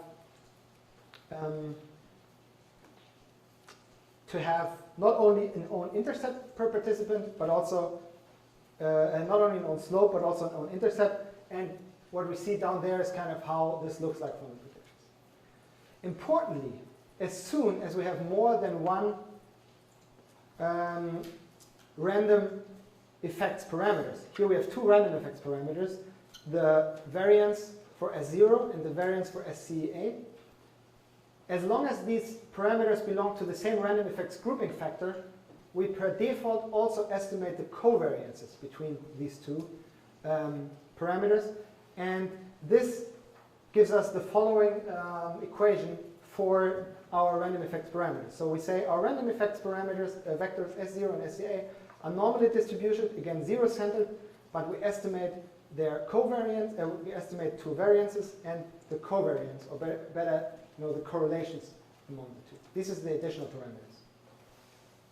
And to set up this model in R, we simply follow what we've learned before in the first session, how to set up a formula in R. We simply say now, okay, we want, for our random effects grouping factor participant, we also want an intercept and slope. This is the formula. To the left of the pipe is the formula for intercept and slope. We could also write 1 plus sigma. So you see, the idea is simply to kind of emulate the no pooling approach, but considering that the individual deviations are coming from the zero-centered vectors. This is what mixed models are. And the question then always boils down to, for which random effect grouping factors do you actually estimate which random effects parameters? So have I lost? Are you still with me? Because this is the important part. Do you generally agree? Do you generally follow the thing, or are there questions so far? Okay, this is the main end, Yeah, oh yes, please. So is it the same if you do 1 plus whatever's in the error term? Yes. 1 plus C given A is the same. Here it simply uses normal R formula syntax that we had talked before earlier. It just is the same thing out, it's just easier to not write it. 1 plus can always be dropped. Okay, so the question then boils down to, for what categorical variables do I actually estimate the random effects? Do I treat as random effect grouping factors? And for these random effect grouping factors, which random effects parameters do I estimate? And we see this model kind of, that also looks pretty reasonable. It kind of allows each participant to have these individual thingies, and the line looks kind of, good. However, interim summary. So the fixed effects parameters, overall effect of a specific model term on the dependent variable, and the random effect parameters are zero-centered offsets or displacements for each level of the random effect grouping factor. They are added to a specific fixed effects parameter, and they are assumed to follow a normal distribution which provides something that is called hierarchical shrinkage, and this avoids overfitting. If you remember, in the no pooling approach, we had crazy parameter estimates of 4 and -2 and whatever. Here you see the slopes, they're all super tight around the grand effect. Each individual parameter's data provides very, very little information. We have only 4 data points. Hence, the shrinkage is very strong. They're very, very strongly shrinked around this. And to provide the most adequate description of the data generating process, so remember this is our goal, to provide the most adequate description of the data generating process, these random effects parameters should be added to each parameter that varies within the levels of a random effect grouping factors.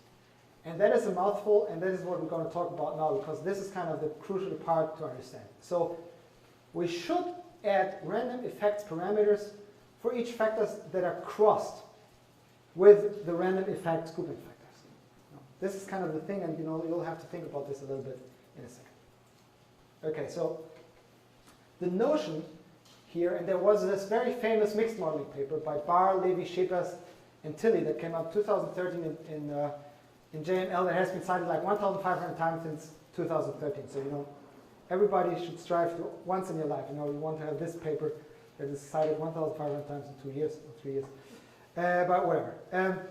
The point is, their argument is we always have to specify the maximal model justified by the design. And the maximal model justified by the design means random effects parameters for each factors that vary within a given random effects grouping factors. And for our case, the maximal by participant mixed model is this one. So here we have random effects parameters for each fixed effects parameter. All parameters are within subject parameters. We have a subject has multiple observations, so we can estimate a random intercept. A subject has multiple measures for the C given A, so we can estimate random slopes here. Each participant provides data for both relevance conditions, so we can have random slopes here. And the interaction is also within participants. Each participant provides data for each C given A for each relevance condition. So this means this is kind of a model that is similar to the no pooling model, now for the reduced data set. But it estimates 4 variances for the zero-centered S vectors, 1 residual variance for the error term, epsilon, and 6 correlations among the random effects.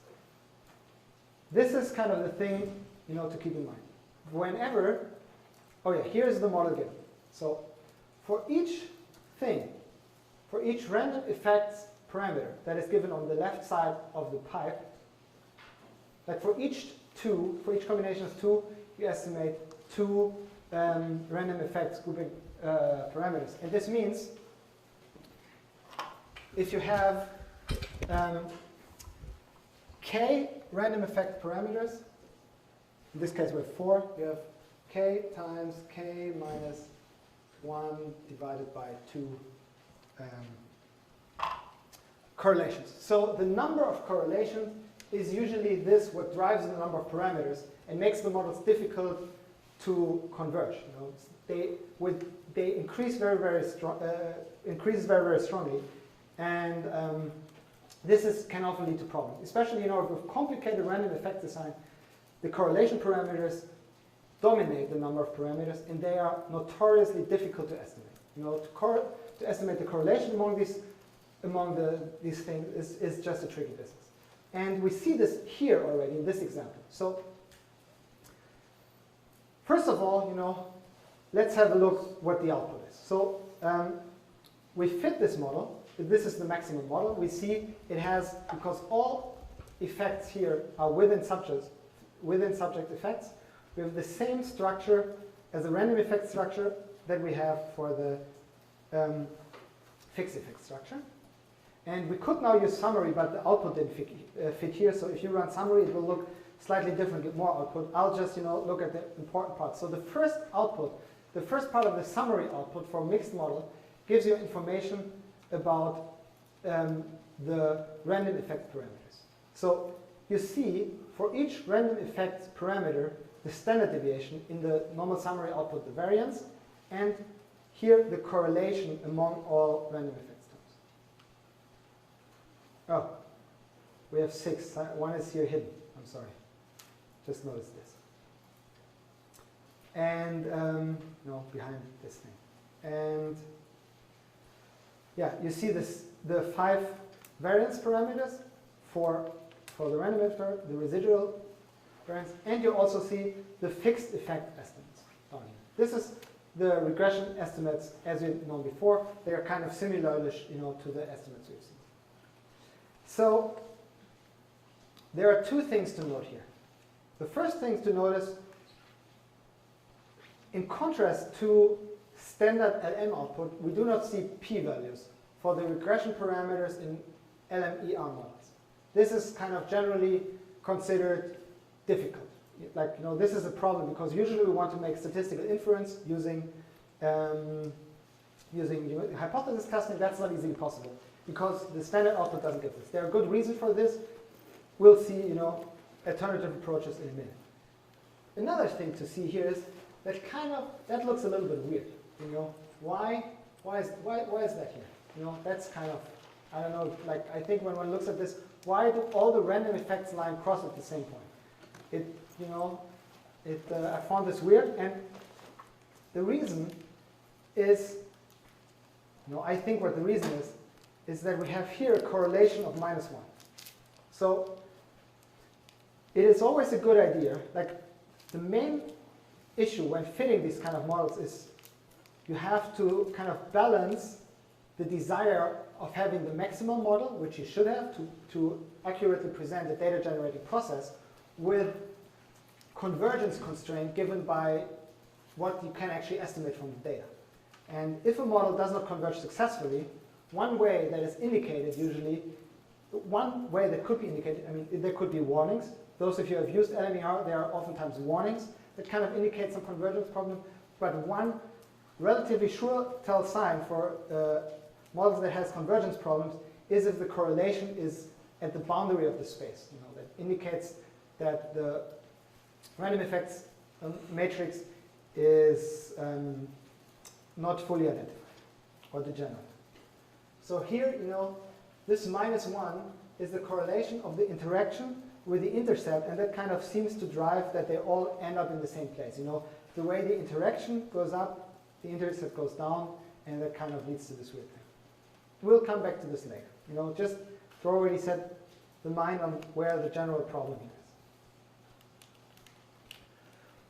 One benefit, and this is kind of how the popularity of random effects, mixed effects models came about, is that they are not only allowed to consider a single random effects grouping factor, but multiple, possibly independent random effects grouping factors. Then they are called crossed random effects.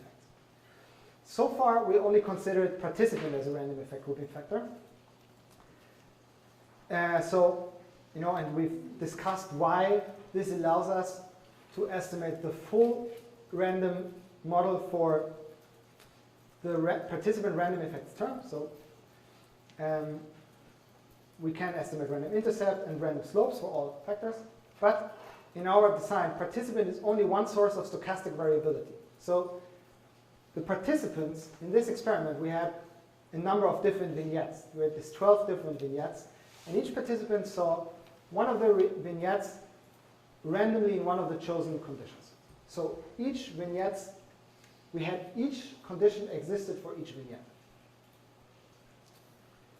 So this means all our factors also vary within items. We have not only a fully within subject design, but also fully within items design. So this means the maximal model justified by the design is the model given below here. So here we add additional random effects terms. So we have, again, the intercept, then we have the vector of random effect by participant, which go from 1 to number of participants, And then we have this vector I0, which goes from 1 to number of items, to 12.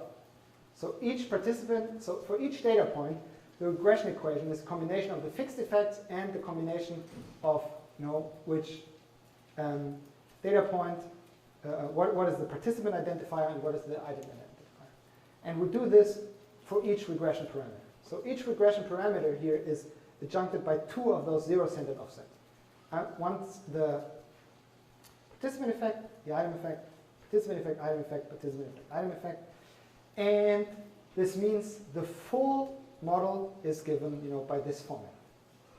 We simply say, okay, we have one maximal random effects term for the participant ID and the identical random effect term for the item ID. So this is here the maximal model justified by the design. This is the beauty of mixed effects models. We can control for multiple independent sources of stochastic variability by allowing each unit of the random effect grouping factors to essentially have their own idiosyncratic regression parameter. Here, even at the same time. And yeah, let's look at the output here. And so this would be the output that is given, that comes out if you look at this from the LME output. If you fit the model, it might take it some time. So actually, I don't remember if this. No, I think that was probably fast. It should only take a few seconds if you fit it. So we see here, the variance of the random effects terms and the correlations, and we again see, some correlations are -1 that kind of is suggestive that the model is over-parameterized. We're estimating more parameters that we can actually estimate given the amount of data that we are having. So although we kind of have a lot of data here, in the sense we have 180 participants, each gave 12 responses, this is not enough to estimate those relatively high amount of random effect parameters. So we have 9 random effects variances and 12 random effects correlations. Okay, so now you know how to set up the model in principle. So before going on to kind of, that you think a little bit about 2 examples, we talked about the no pooling approach. This is what we did. And here it's called partial pooling. So we want to look at now the effect of partial pooling, hierarchical shrinkage, or regularization. It is sometimes, these are all kind of terms who describe the same idea. We estimate all data considering all data. The individual level is estimated given all other participants' data. So what we see here on the left side is the comparison of the no pooling regression estimates. The no pooling estimates are simply plotted on the x-axis. This is those that you estimated in the example, or at least attempted to. And on the y-axis, you see for the same participant, the same estimate, but from the mixed model. I'm not really sure how much this tells us, but can look at it. I think the most important thing is easy to see. The scaling is very, very different. As we've seen, the no pooling approach can produce extreme estimates. The partial pooling approach cannot do this. And here on the right side, we see the same thing, only as histogram. For the 2 conditions, irrelevance condition, positive relevance condition, here the no pooling, histogram of the no pooling estimates, and here the histogram of the partial pooling estimates derived from the mixed effects model. And you clearly see again the same thing. It shrinks it to the middle around one thing. But you also see it kind of, changes the data. In the irrelevance condition, even a little bit maybe here in the positive relevance condition, we can see kind of some type of bimodality. Now we have here a peak and here a peak in the no pooling approach.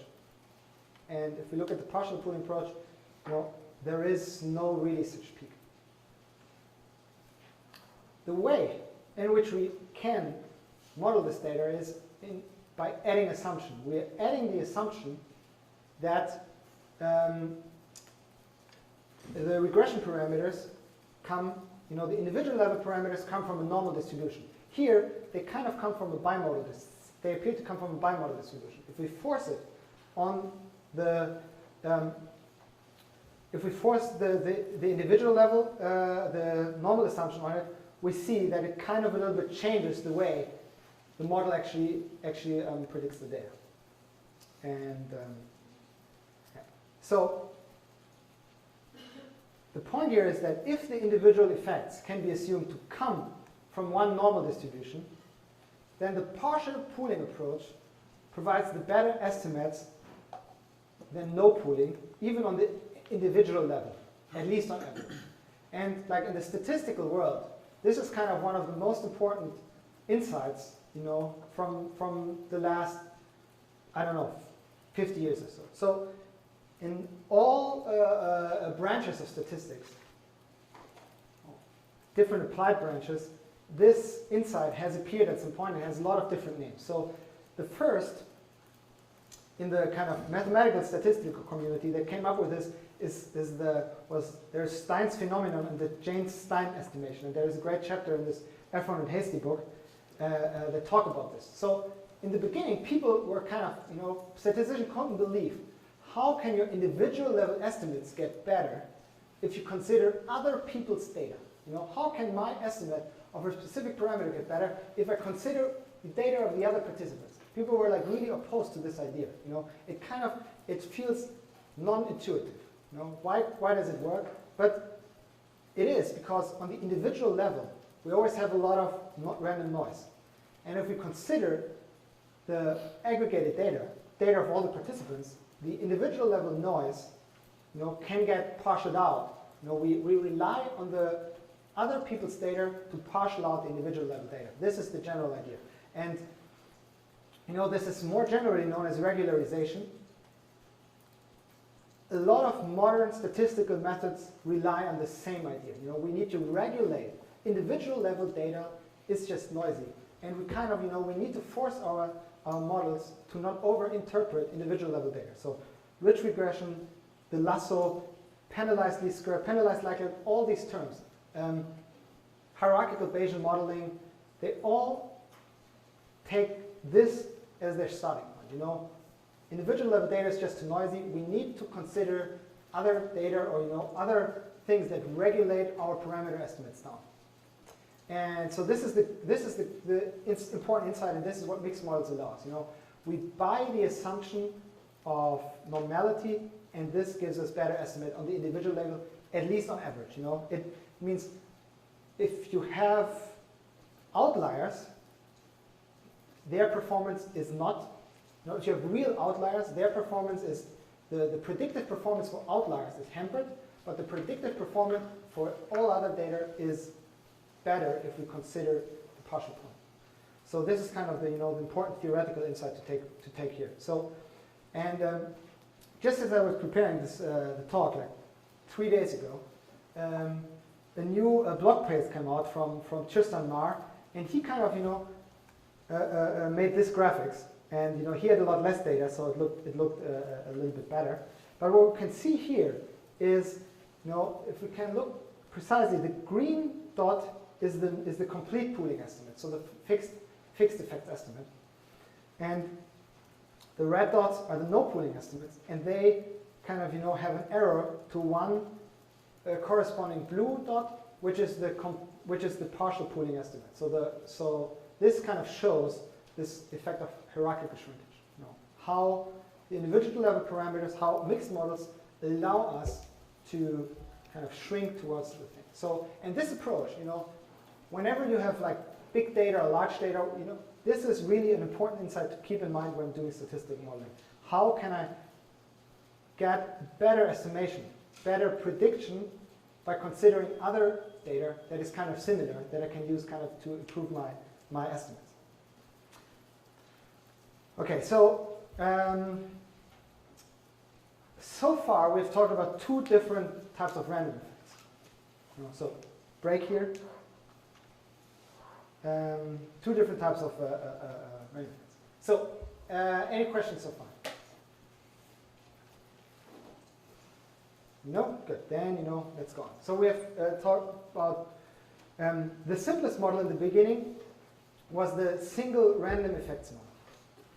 So this means we have participants from 1 to m, let's say, and each participant provides more than a single data point. We have each participant provides 3 data points, and this is a simple single random effects. Here, participant would be a single random effects grouping factor, depending on the factorial structure, with whatever factors we have. The second example we considered is this example with crossed random effects that we see here in the lower left corner. So here we have participants is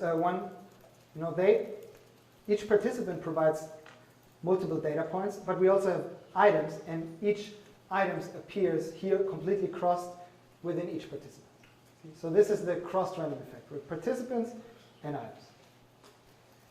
However, there are different types, of random effects. Like a classical, like a lot of initial work on mixed models uses so-called multi-level or hierarchical models. And in hierarchical models, you don't have this kind of structure, but you have like something that is called a nested structure. So a classical example is I do a study with students or with pupils that are nested within classes. So here we have 2 levels of random effects grouping factors. The one level is classes. We want to say something about the level of classes, but each participant or each student only appears in exactly one class.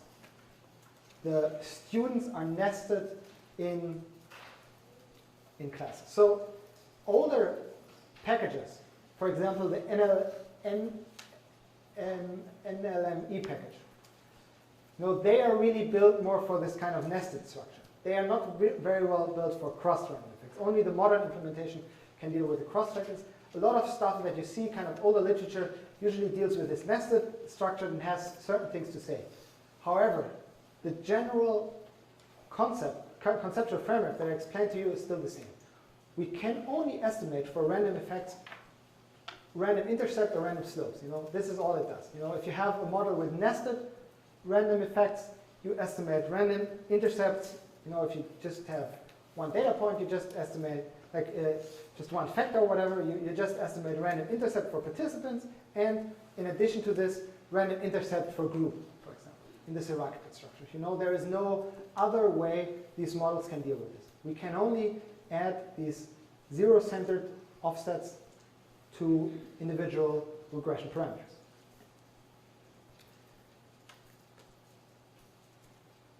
As I told you, the problem is that the default LME4, LMER does not include p-values. And this kind of, is a little bit off-putting because usually we want to do statistical inference. So the afex package also has a function that kind of is built on LMER, and the only thing it kind of does is it adds p-values. And it adds p-values via a variety of different methods.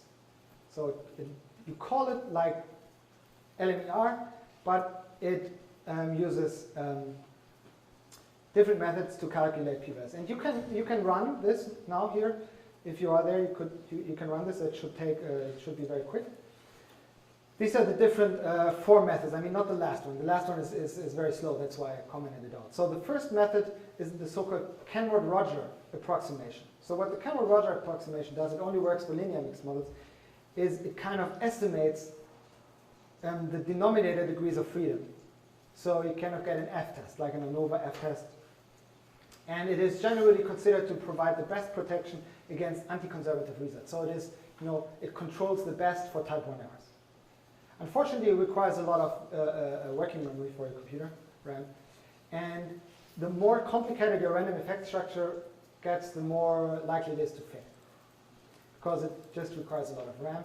And therefore, with the latest version of afex, I included also the tethered weight method, which is implemented in a different, I use a different package for that, the Elmer test package, which is similar to KR, is said to have a little bit less good protection against anti-conservative result. If you look at simulations, the difference is not very big, but it requires considerably less run. It fails sometimes, though, in cases where the Cameron-Roger approximation does not fail if you have the necessary run. And then there are two more methods that are generally applicable to all kinds of mixed models, also generalized mixed models. And this is parametric bootstrap, which is simply simulation-based. You simulate the null distribution. Hence, it can take a lot of time. You know, you should simulate at least 1,000 things. If the random effect structure is complicated, it takes a lot of time. And the likelihood ratio test. This is the most simple one. It only uses the simple likelihood ratio test. This provides the worst control. You know, it's the worst among the methods presented here.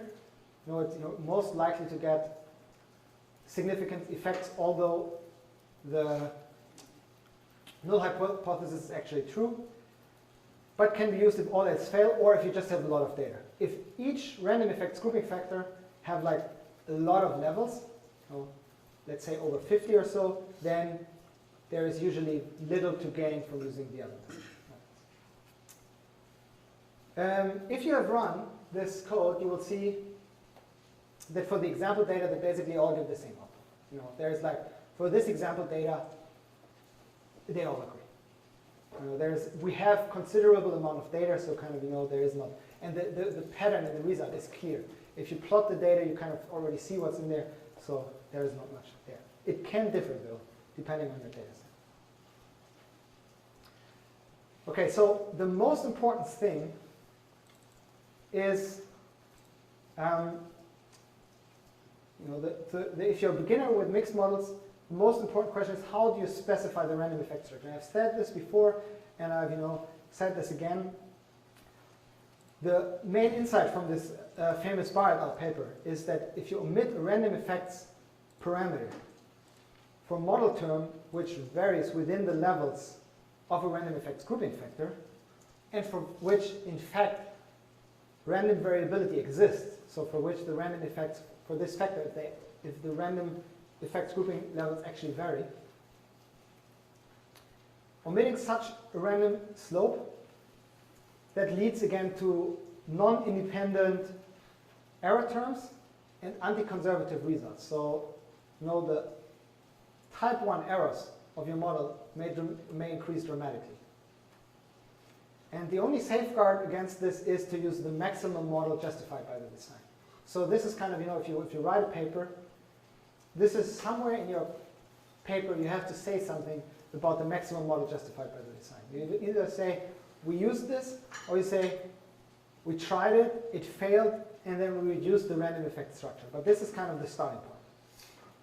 And there is like now, since this paper came out in 2013, there have at least been those two papers from Bates et al. And Matuszek et al., it's kind of the same group, that came out.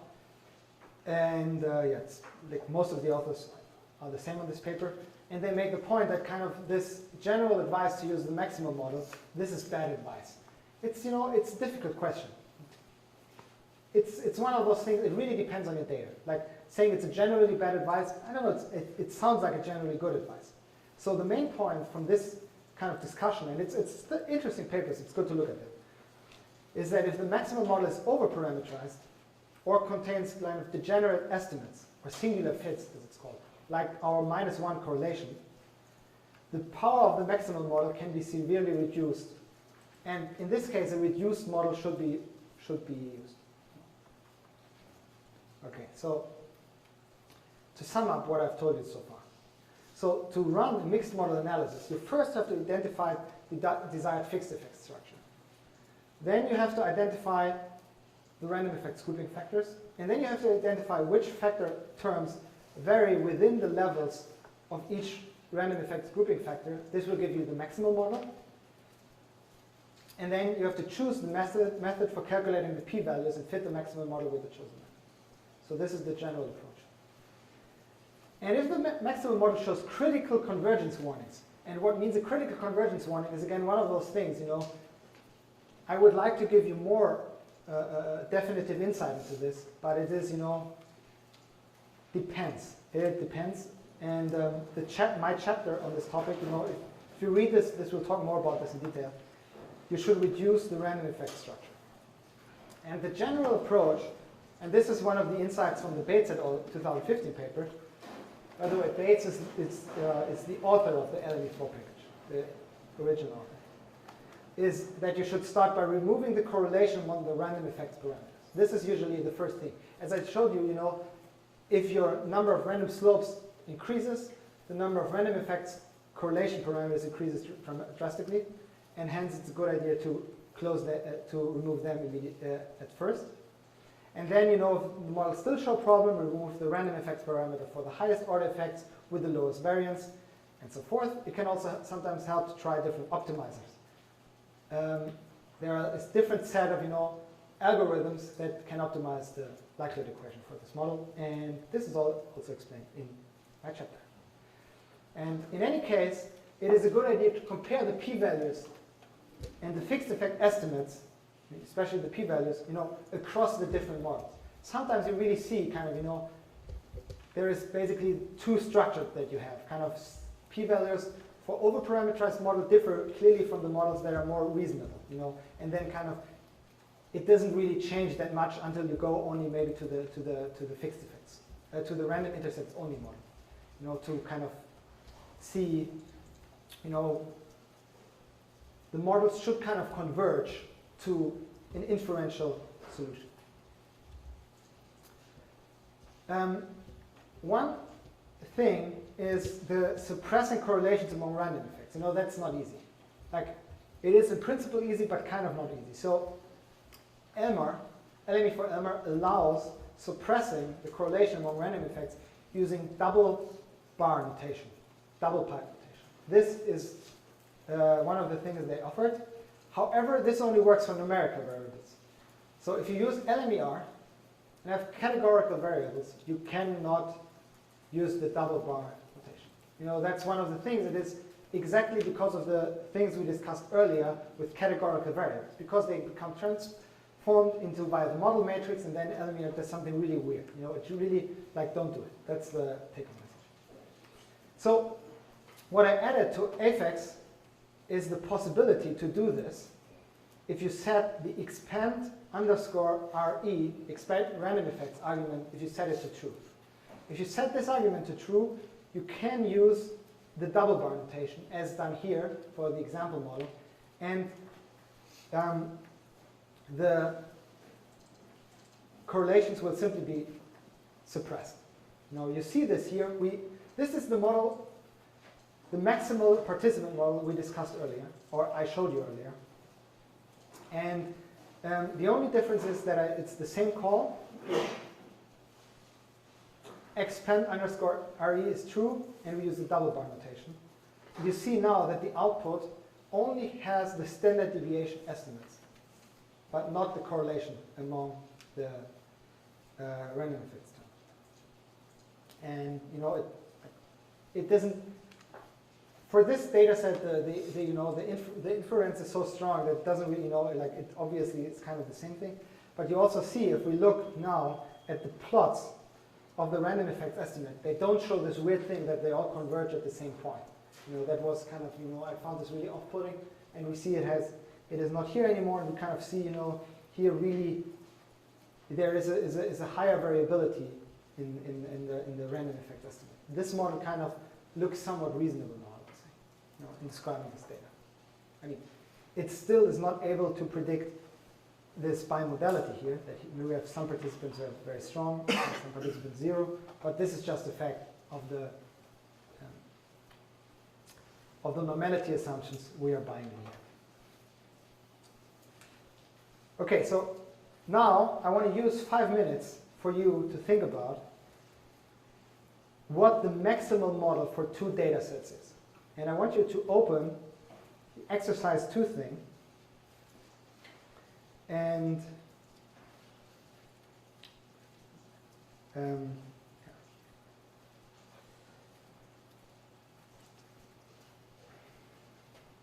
yeah, 41, let's do it until 46. So the exercise is just, what is the maximal random effect structure justified by the design for those data sets? The first data set is the data set we used in the previous exercise. Just think about, here's again a lengthy description, you might not have to read it again. here's again the STR. How would you write the formula for this data set that is the maximal one? You know, all random slopes, you know, cross-random effects or random slopes. And then do the same thing for this data set from Freeman, Heathcote, Chalmers, and Hockley that came out in 2010 in JML, which is a linguistic data set with, you know, a lot of data. First, think about this one, and then think about the second one. No, just what is the maximal thing? Because this is always this is really the complicated thing.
Okay, 5 minutes are over. Who wants to go forward and suggest the maximum model for the first data set?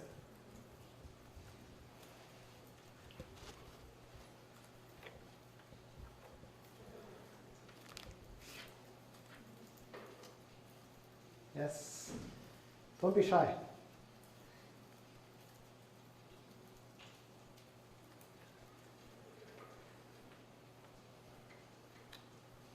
So I think the fixed effects structure should be something like rel cont times what? C given A, C given A times dv question, yes. Okay, so now we want probably one term for participant. What goes here?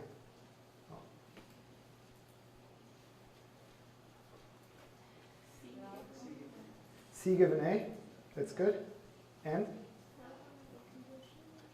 Rel condition? Is this what you said? And what else?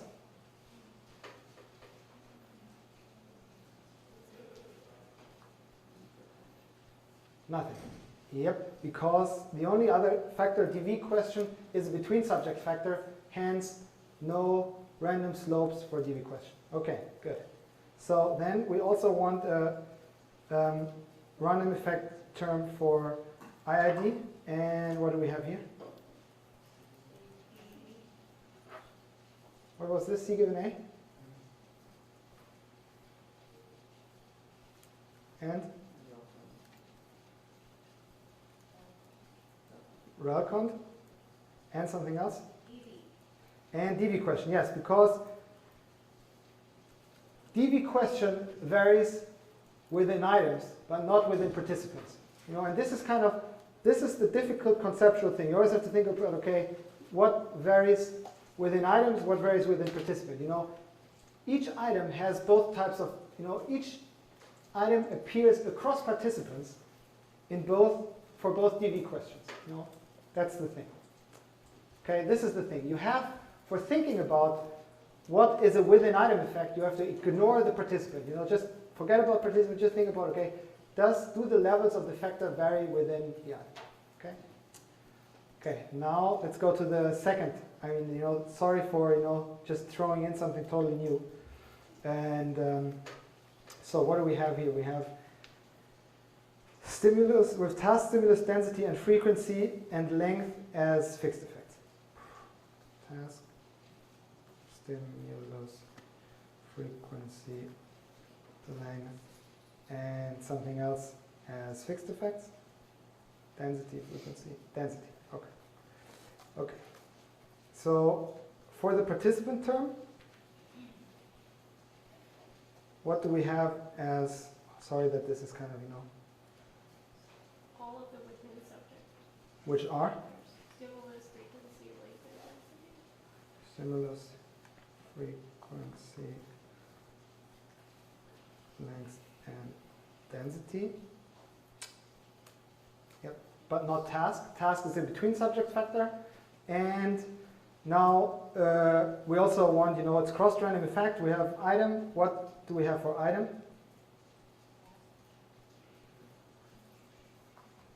We have task. Something else? No. Obviously, you know, everything else is not varies not within item. You know, an item has a specific length, is either word or non-word, has a specific density, and has a specific frequency. So this is here the maximal random effect structure justified by the design. Okay? You know, that's kind of, this is really the conceptually difficult thing. To figure this out, and you just have to, you know, go for it. Okay, we have 10 more minutes. Yeah, just wanted to show you, so to wrap this now all up. So we can simply use the mixed function to do this, what LMER does. You know, the mixed function, just as the other afex function, comes with a little bit extra bells and whistles. So it always automatically uses sum to zero contrasts. It calculates the p-values, and it gives us this nice p-value table. And it allows us, if we set expand underscore RE equals true, to suppress the correlation among the random effects directly. You know, that's kind of, that are the big selling points. So we could just fit the model here, and then the next big selling point is we can immediately pass it on again to LS means. So, you know, the thing that we learned earlier, how we do the full-blown analysis, can simply be used here as well. And so it can be directly passed to LS means. One thing to note is that LS mean also tries to estimate, in the default setting, estimate the degrees of freedom using either the Kenworth-Roger or Setter-Trait approximation. So it can take some time. So, you know, if you just like want to get started, we set the LS mean options, Elmer df to asymptotic, which, you know, says, you know, don't estimate the degrees of freedom. And then we can just use the LS means functions as well. Here, in this situation, we're interested in the slopes, in the trends for C given A for the different levels of relevance condition. And I haven't shown you this before, but you see it here. LS trends is the function who does this. And here we see kind of a similar thing. That what interests us. The effect of C given A across the three relevance conditions. You know, this is what we reported in the paper, basically. And we can see, you know, we can also just, you know, this just calculates it from the fixed effects. You know, we can, like here, this just shows how to calculate it by hand. And here's some examples for, you know, more interplay of mixed with LS means, or general how to use LS means. It's a great package. I've said this before. I'll say it, you know, every day if you want. Okay, so we have we have 7 more minutes. So there is one thing that kind of is popular in the mixed model world. I just want to mention it, the so-called intra-class correlation coefficient. And the intra-class correlation coefficient, specifically in older literature, you will hear about this. It tells us something how similar data points within a given random effects grouping factor are. You know, it varies between 0 and 1, and it just tells us, you know, the expected correlation between two randomly drawn units that are in the same random effects grouping factor. And the problem is, you know, so kind of, you know, you hear about this a lot. The problem is kind of, and I have some good authority from Jake Westphal, an expert on this, who told me, you know, it really doesn't make sense to use it as soon as you have multiple crossed random effects and if you have random slopes. You know, as basically all models that are kind of useful have this. The interclass correlation coefficient is, you know, it's something of the past, you know, so I'll just mention it in passing. And, you know, so it exists, but it's not a really good measure. It's more interesting to actually look at the variance or standard deviation estimates. So it's the most interesting thing is usually the standard deviation estimates, because they tell us how much this specific, you know, parameter varies on the scale of the dependent variable. So we know here, you know, the dependent variable in this case going from 0 to 1 for the probability scale, and the random intercept here tells us, you know, participants, the intercept varies by 0.8. You know, this is the standard deviation of the random effect of participants. This is something we can interpret directly. So, you know, ignore ICC, focus on the standard deviation is the take-home message here. And I'll like to summarize this. You know, say again what I've said before. Mixed models allow us to directly account for the dependencies originating in the clustered data via random effects. They represent the fixed effects, thereby represent the overall, the average effects, and the random effects at the offsets or the displacement for a specific fixed effect model parameter. The parameters that are actually estimated in the models are the variances of the offsets and the covariance among the different random effects parameters. They are assumed to follow a normal distribution, you know, which gives us a lot of predictive power if this is true, and it thereby is an implementation of this popular idea of partial pooling, hierarchical shrinkage, or regularization. And you know, the practical thing is the mixed model analysis should start with a maximum model, which includes the random slope for all effects, and that vary within a random effects grouping factor. If the mixed model fails to converge, or is singular or degenerate, start by removing correlations, but think about it does not work with LME4. You have to use afex, or you know, you have to manipulate, you have to by hand transform them into, you know, with model matrix into numerical covariates, and then it works. And one thing that I haven't talked about is that this framework, linear mixed models, can be extended to generalized linear mixed models that support like different link function, different residual distribution. You know, if you have binomial data, you can use a generalized linear mixed model. So to have random effects term for binomial data, for example.